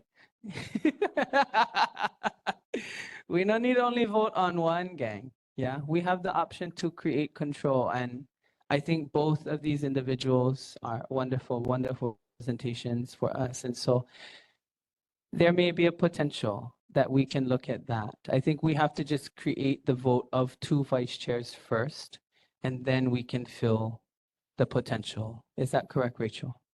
There's an option to create 2 vice chairs, so yes. Okay. Members, I will put it back on you folks. Is there an option to create 2 vice chair positions? Is there a recommendation to do so? I recommend 2. Ted Ralston with the recommendation. Is there a second? Brother Wong seconds. Brenda Wong, second. So this is to create in the Waimanalo Neighborhood Board 2 positions for vice chair. It's been moved by Ted Ralston and seconded by Brenda Wong. Members, we're in discussion. Chair, this is Kuike. Kuike, go ahead. First of all, I just want to mahalo Moyata, and when it comes to 2 vice chairs, how will we ensure, that at least 1 vice chair is present and able to serve in the case that the chair may be absent? Mahalo for the question. I think that answer is going to come from this body. If Moyata has Kuleana and Kuike you have Kuleana in the event of a circumstance as such, then it just moves to the next individual, which would be the secretary. And then from there, if there is no presiding officer to be able to do so, I don't think can a member of the board So- facilitate the meeting, or it would be, So go ahead, actu- Rachel. So actually, we didn't list treasurer since, we took away the financial, but Correct. but treasurer should be listed actually. So we'll vote for a treasurer as well. Okay, So that would be the next one okay, after secretary. okay. Yeah, we should follow up on that because I recall the NCO having a recommendation not needing it to be on the elected officers. But if you have different information, that would be helpful. So because it's listed in the neighborhood plan to have a treasurer, we're still following those rules, but the treasurer doesn't really have to do the financials since the NCO is handling that now. So it's just more like a backup when all the officers are not here. Understood. So Kuike, to your question, should the chair not be present, either one of the vice chairs may, if elected into position, facilitate, and then it'll go to the secretary. And then as we just learned, the other officer being the treasurer will have the opportunity to facilitate. Does that answer your question? Yes, mahalo nui. And if I may expand my comment. Please. All right, so kako, I mahalo again, Auntie B and Moyata for nominating me and understanding what it's like going to school and balancing that with work-life balance. I'm willing to serve as vice chair.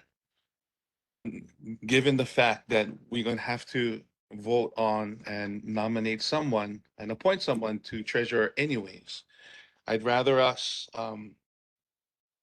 figure out what we're gonna do with 4 officers versus 5 officers. So that's just my comment. Chair, I yield back.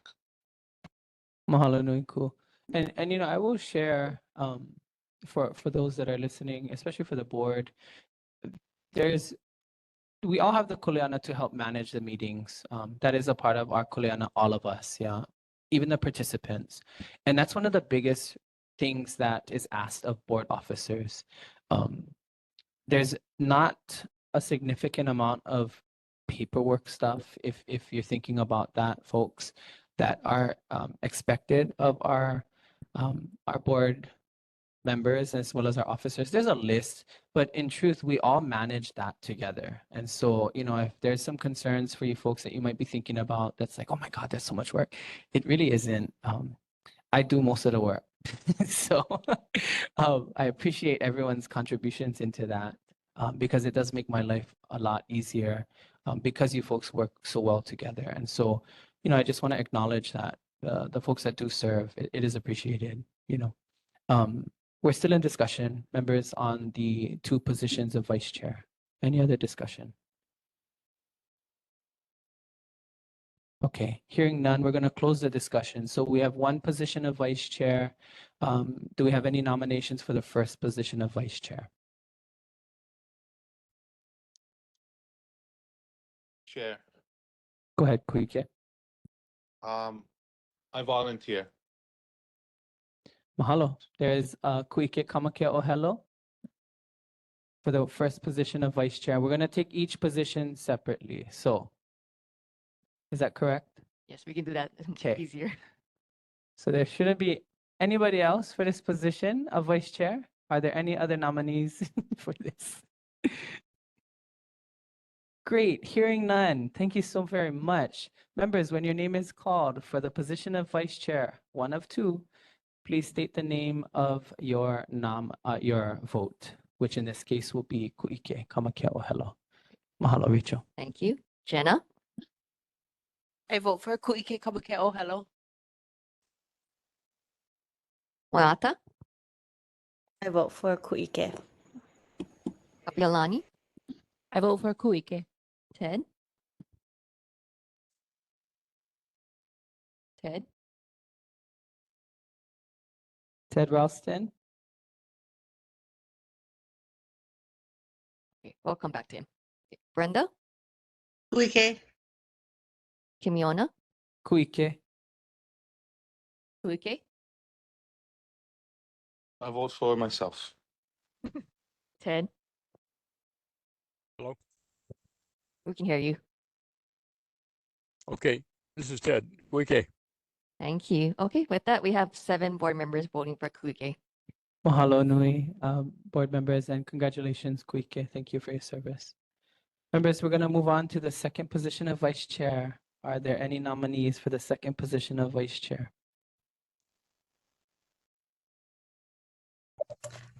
I can volunteer. Chair, point of order. Kuike, please. Mahalo, Chair. I have a question. There was a motion made to have 2 vice chairs and then followed up with discussion. However, there was no vote on that motion. Mahalo for clarifying that. Thank you. Sorry, members, we're going to take a step back. My apologies. To Kuike's point, he's correct. We acknowledge the vote of 2. We acknowledge the position of 2 vice chairs. So we're going to take a step back. We're going to close the discussion on that. And then we are going to take a vote to officially acknowledge 2 positions for vice chair for the Waimanalo Neighborhood Board number 32. That was Chair. moved by Ted Ralston and seconded by Brenda Wong. Kuike, Chair, before we close discussion, if I may, please. Mahalo, if it pleases the original move on, would he consider just rescinding his motion for 2 vice chairs for the Waimanalo Neighborhood Board number 32? I think that's being directed at Ted. Yes.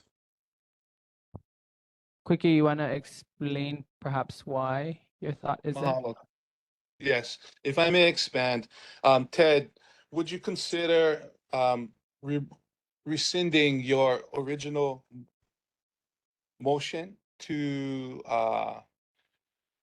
consider having 2 vice chairs on the Waimanalo Neighborhood Board number 32, given the fact that I volunteered for the seat of vice chair, and we moved on that. So we secured a vice chair. And we don't need 2. Correct. So if you would just consider it, and then if you would, my question would then be proposed to the second of the motion. I'd be happy to rescind my motion. Brenda Wong, I would be happy to rescind my motion also. My second. Okay, so the rescind, I think I just want to make sure we're clear. In the rescinding of that motion, people are not in support of Moyata for vice chair. That's what I'm hearing. Because if Kuike is fulfilling that role currently, then the recognition of Moyata for vice chair, it also has a hold still. Chair, if I may, Go ahead. I believe in rescinding the motion, we would just reverse the motion. The motion wasn't for Kuike and Moyata. The motion was for this body to consider 2 vice chairs. So if Okay. that motion is rescinded, and then we can revisit the nomination of a second vice chair. Okay, but, and Rachel, correct me if I'm wrong, quickly, make sure I'm following. So if we rescind this motion to create 2 positions, we will go back to having 1 position and we'll reopen nominations for 1 position of vice chair for the Waimanalo Neighborhood Board. If I may, Chair. Yeah. If we rescind this motion, we would go back to simply just asking this body if we are satisfied with only 1. And then Right. at that point, if all the answers is yes, and we are all in agreement, I believe we've settled the matter. Okay, I don't think we did though. Because if we're saying that the position of vice chair for your nomination, because we went out of that, we didn't take it out of, well, we took it out of order, being that we didn't create 2 positions. I feel like that doesn't acknowledge we can set back that example of having 1 vice chair, which we can take back through the rescinding, and then we'll go back through that process. I don't know if the vote for your position in there is going to be acknowledged until we close that position of 2 versus 1. Okay. Does that So make sense? it does make sense. And if for sake, I think we can ask this body again if there are any further nominations. And then if there is none, I believe we've settled the matter at that point in time. Okay, Rachel? Okay. I know we took the vote again because it seemed like I know we didn't do it verbally that we agreed to having 2 vice chairs, so that's why we took the vote again. But if we're saying that, okay, so because this vote did have all Kuike and we had that seat filled, it doesn't mean that because we originally had like more of Moata, right? So it doesn't make sense to close it that way. So maybe we can just finish the vote for having 2 vice chairs. Yeah, I would let's go back to that, and then if we have to from that point, I think we can take any position on that particular matter. I agree that there should be some look at that. I can say, That's up. can I say something? Yeah. I don't mind vice chairing with Kuike as well, just to share Kuleana. I think it would be easier on both of our schedules too, if I can always help in some type of way. So if that's easier and we don't have to rescind like 5 different motions, and everybody's cool with that, then I would like volunteer as a secondary. If that Mahalo, Malata. I just want to make sure we're clear. So we did take we did take action out of step. So I'm going to go back to Ted's original and mahalo everyone's discussion. But I want to go back just for time.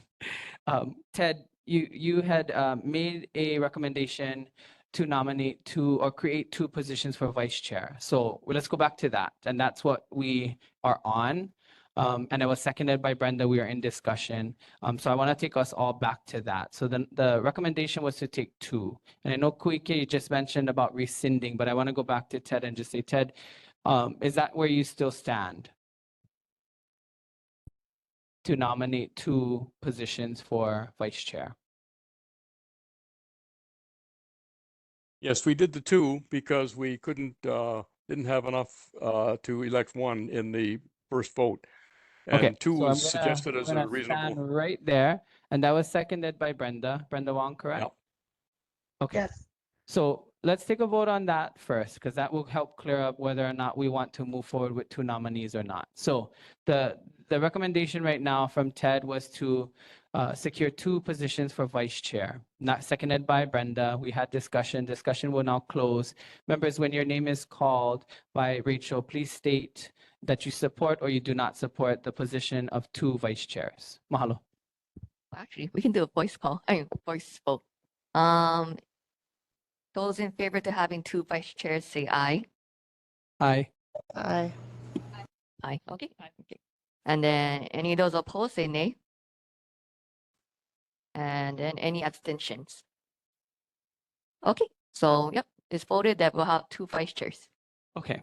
So now that that's out of the way, there's 2 vice chair positions. There has already been a nomination for Kuike Kamakeo Ohelo. Let's just revisit that.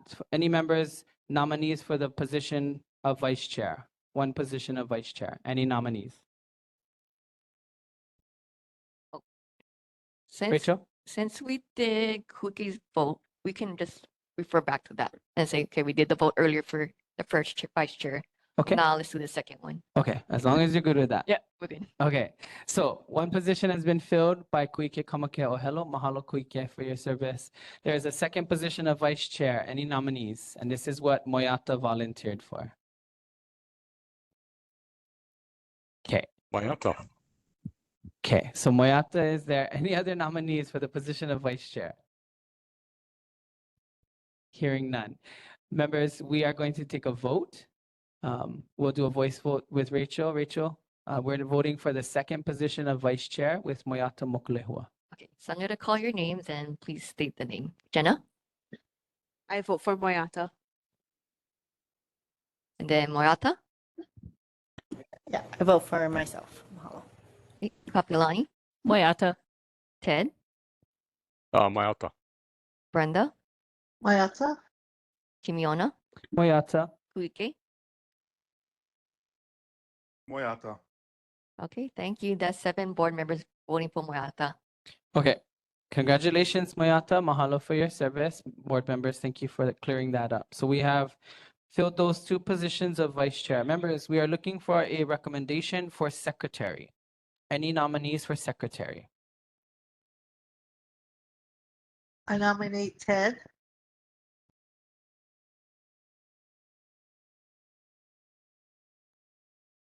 Okay, mahalo to Austin for secretary. Are there any other nominees? I nominate Jenna McCaig. Can I comment on this? Yep, as soon as we get all the nominees out, then we can Okay. definitely share. Any other nominations? And I just want to make sure we're clear too that, yeah, we have other folks that aren't here that people can vote for too. But just throwing that out there. Rachel? Actually, if they're not present, shouldn't vote for them. Because they cannot accept it? Is that what the Just, issue just is? in case they decide that they can't take the position. Okay. Yeah. Good clarifying. Thank you. So there's 2 nominees currently. There's Mr. Ralston and Jenna McKeague. Ted, you had a comment? Yes, I like Guike first said, my plate's kind of full. I don't think I could properly serve that position. Respected. Thank you so much for that feedback. So I just want to acknowledge that you are declining that Yes, nomination. I think that's correct. Yes. Appreciate it. Thank you for your candor. Ma'am, the ball is yours on secretary for the neighborhood board. How vote you? Do you support that nomination? Do you have any comments, questions, concerns? My plate is full as well, but I will take this opportunity and do what I can. Mahalo. Hello. Thank you, Jenna. Members, I hear no other nominees at this time for the position of secretary. And so we have Jenna as the nomination this evening. I will turn it over to Rachel for vote. Mahalo. Okay. Moyata, I vote for Jenna. Kapiolani, I vote for Jenna. Ted, Jenna. Brenda, Jenna? Kimiona, Jenna. Kuike, Jenna. and then Jenna Yusuf. Yes. Okay. So with that, Jenna will be the secretary with 7 board members. Mahalo nui members, thank you for that. As indicated by Rachel, we have the position of treasurer that needs to also be filled. Again, the treasurer's role does not have an active position with regards to reporting or any of that kind of stuff. So it is a placeholder in regards to facilitation duties, etc. But as I shared, we all share that kuleana. So any nominees for treasurer's position?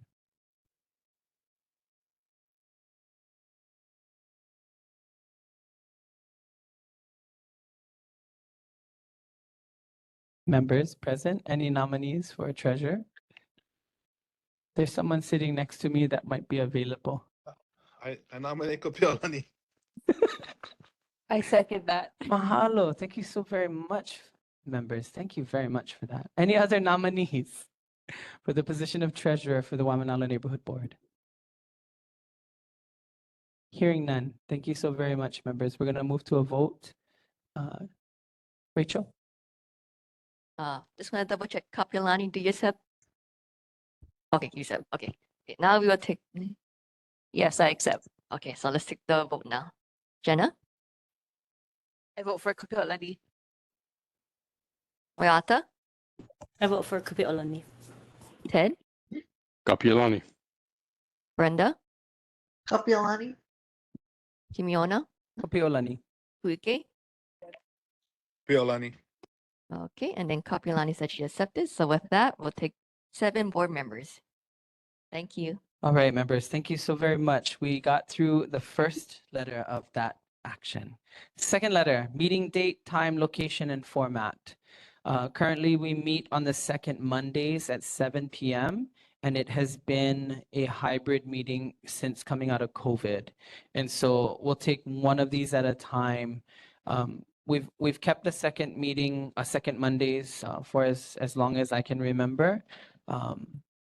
So I'm just gonna ask if there's any change to that. Does anyone have any recommendation of change to the current meeting date?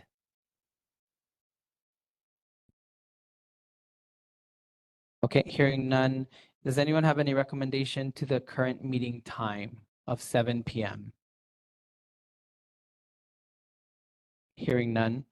The location has always been physically here in the Waimanalo Public Library when available. And then we have had the access to our neighborhood commission office in downtown Ivile. And so I know that in-person meetings have kind of dwindled because of COVID. And so the question of format comes up. And so maybe we do format first, Rachel, to see if we want to continue with hybrid or not, or it doesn't matter to you?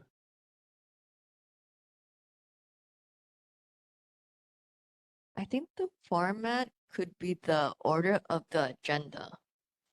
Yeah. Well, I put format on there by means of whether or not we're gonna stay Okay. hybrid or not, or if we're gonna go back to in-person. Oh, okay, okay. That's what I meant by format. Okay, so if you wanna put that as on the table to vote, you can bring that up. Okay. So members, you know, we've been meeting hybrid, and I just want to ask the board at this time if you folks want to continue to do so or go to in-person, fully in-person. Is there a recommendation?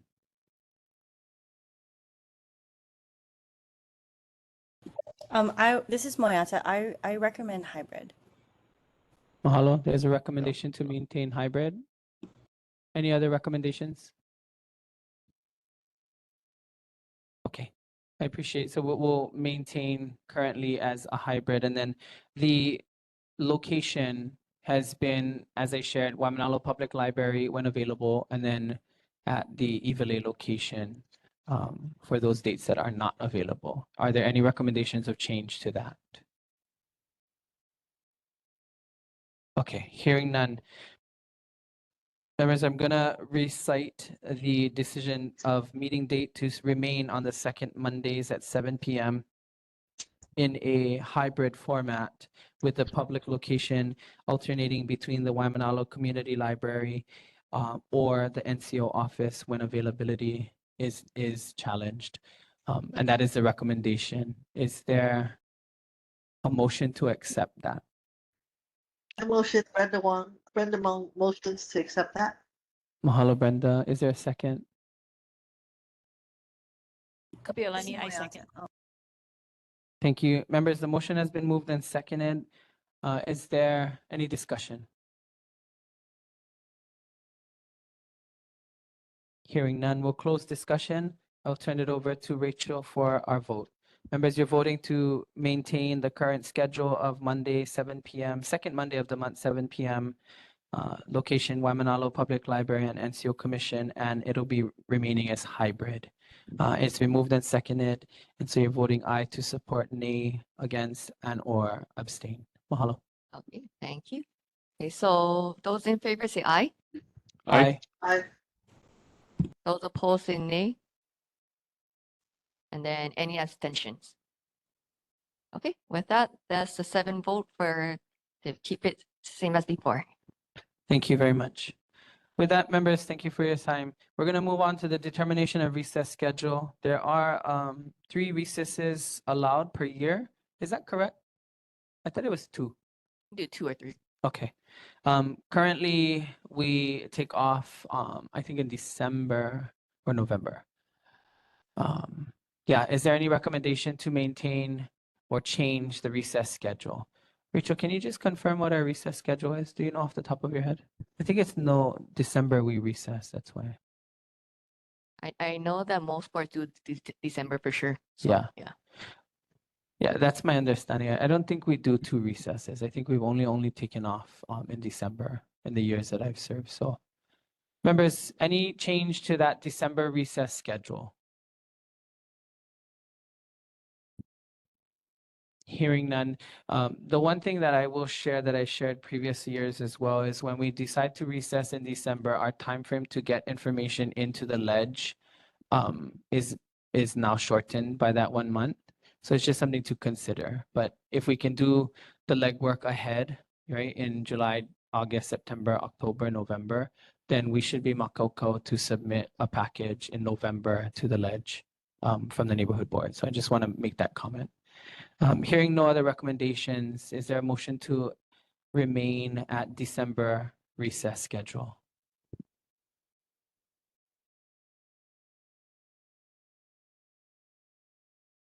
Any of our members?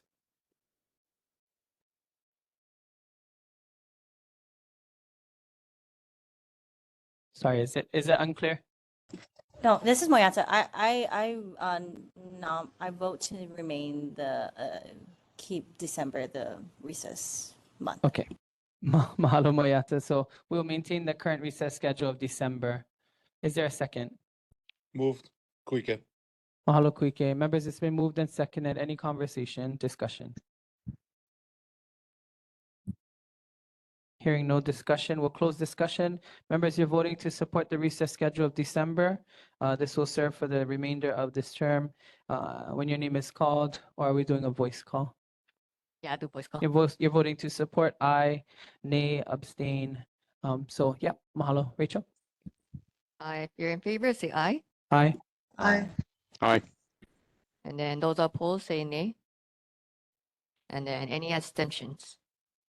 Okay, so that passed with 7 board members. Thank you very much, members. The last thing is the adoption of the oral testimony rules. This is what's listed above, rules for engagement. This currently is listed as you see it in the box, which reads to raise your hand icon online, address your chair, comments to the chair, raise your hand in person, muting your phone unless you are speaking, muting and unmuting for those dialing in by pressing *6, stating your first and last name for the record, and then moving into your comment. Written testimony may also be submitted via email using the contact information listed on the Neighborhood Commission office, and then we list the Aloha acronym as a standard of conduct. That is our current rules for oral testimony. I think most boards focus really on the timeline, on the time frame, I should say, like 1 minute, 2 minute, 3 minutes thing. We've never changed it in our time, but if there's a recommendation to edit or adjust that time, I'm open to any recommendations. Okay, hearing none. So is there a motion to maintain the current oral testimony rules? Is there a motion to accept? So moved. Kuike. Mahalo Kuike, is there a second? Second. Ted Ralston with the second. Members, it's been moved by Kuike, seconded by Ted Ralston. We're in discussion. Any discussion on the item? Mahalo, hearing none, we will close the discussion. Members, you're voting to support the current oral testimony rules. You're voting aye in support, nay, not in support, or abstain. I'll turn it over to Rachel. Mahalo. Okay, those in favor, say aye. Aye. Aye. Any those opposed, say nay. And then any abstentions? Okay, so with that, we have all 7 board members and we'll keep the same rules. Mahalo. And then just for clarification, in the past, I was asked to resubmit for the committees. And so this is the first year that I'm told we don't have to. So I didn't put that on the agenda. The assumption then is that we will remain and retain the current committees into August. Is that correct, Rachel? So it'll end June 2025. the whole Okay, term. so we'll maintain the rest. Yeah. So for our chairs, for our committees, we will submit agendas and retain the current scheduling, et cetera, for the rest until June 2025. And that's because that's a 2-year thing. Okay. So every 2 years, we have to renegotiate whether or not to maintain or continue the committees. And so we'll maintain that current committee schedule as we have. Okay. Thank you, members. That concludes that part. So take a deep breath. We're going to blitz through the last of the agenda now. Mahalo for everyone's time and service. Board business, we have 2 meetings that we need to vote on. First was Monday, May 13th, 2024. Is there a motion to approve? So moved. Kuike, mahalo with the main motion. Is there a second? Second. Piolani with the second. Members, it's been moved and seconded. Any discussion on May 13th, 2024 meeting minutes? Hearing no comments, we'll close the discussion. Members, we'll take a vote. If you are in support, say aye. If you're not in support, nay. If you are abstaining, please make your voice known. Rachel, please. Those in favor for voting for the May minutes, say aye. Aye. Aye. And then any of those opposed, say nay. And then any abstentions. Okay, so with that, the May minutes has passed. Mahalo nui. Thank you, Rachel. Members, we're moving on. Monday, June 10th, 2024 meeting minutes. Is there a motion to approve? Brenda Wong, I motion to approve. Mahalo, Brenda. Is there a second? Piolani with the second. Don't feel obligated if the mic leans in your direction, okay? It's been moved and seconded, members. We're in discussion. Mahalo, hearing no discussion, we'll close the discussion. Members, we're voting to support Monday, June 10th, 2024 meeting minutes as written. You're voting aye, nay, or abstain. Rachel? Okay, those in favor for it, say aye. Aye. And those opposed, say nay. And then any abstentions. Okay. This is Kuike. Aye Kanaloa. Kuike with the abstention. Okay. Okay. With that, we have 6 ayes and 1 abstentions. The June minutes does pass. It does or it does not? It does. It does, okay. Mahalo, members. So we will move on to the Waimanalo Community Plan Committee's recommendation to support agricultural development option for the Department of Hawaiian Homeland's Wong's Farms parcel development. This has been kind of on the agenda for some time at the committee level, and we've had several really definitive discussions about what we thought was right, what we thought was viable for Waimanalo, and of the options provided by the Department of Hawaiian Homelands, this was the support that came out of the discussions. And so, yep, that is the recommendation from the committee. Is there a motion to accept this recommendation from the committee? So moved. This is Kuike. Kuike with the motion to accept. Is there a second? I'll second. Okay, I got Ted Ralston on record for that one. Mahalo. So it's moved and seconded. Members, we are in discussion. Hearing no discussion, we will be voting on this. Aye, a'ole, or abstain, kanalua. If you folks will raise your voice when your time is called. Rachel? Those in favor to accept the motion, say aye. Aye. Aye. And then any of those opposed, say nay. And is there any abstentions? Okay, so with that, we have 7 board members and it has passed. Members, thank you very much. And to all that participated in those discussions over the last several months, mahalo for your folk service as well. Meeting announcements, we will have an update from Rachel if there are any commission updates. No updates as of right now. Mahalo. So at this time, members, the next meeting for the Neighborhood Commission is scheduled for July 22nd, Monday, 2024 at 6 p.m. on WebEx and at Kapalama Hale First Floor Conference Room 153.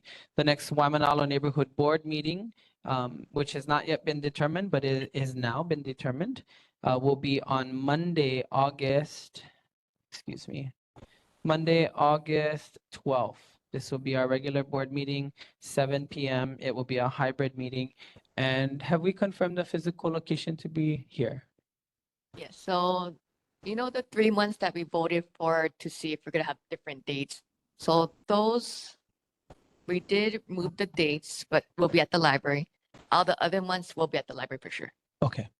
I just want to make sure I get that on calendar too. Thank you. Okay, so that is our next meeting, Monday, August 12th. And then for our committees, we can submit agendas for committees as well into August. So thank you guys very much for that. All of the committee discussions will be posted at a later time when the dates are determined by the committees. 2024 Olelo broadcast schedule Number 32 is broadcast on Olelo Channel 49 on the fourth Mondays of the month at 9 p.m. and on the first and third Saturdays of the month at 3 p.m. You have a video link for replay available to you folks. And yeah, I strongly advise that people take the time to go online and look.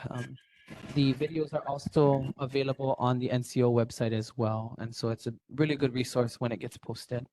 Hawaii Kai Neighborhood Board meeting, if they continue to move, is on the last Thursday of the month. Kahaluu Neighborhood Board, second Wednesday of the month.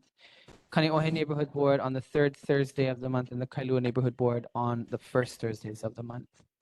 With that being said, members, that brings us to the end of our agenda. Please make sure that if you folks are not receiving the agenda and the board minutes via the mail or via email, that you consider submitting your email and subscribe to receive that information so that you can participate in any of the discussions that we have. Our neighborhood board meetings are public, so we strongly advise that the community participate in them and recommend that you folks, make some time to raise your voices when it comes to the things that are impacting our community or that you want to see in our community. With that being said, we bring us to the close. Do we have anyone here that can close us off in Pule this evening before we gavel ourselves out? I'll volunteer. Thank you, Auntie Brenda.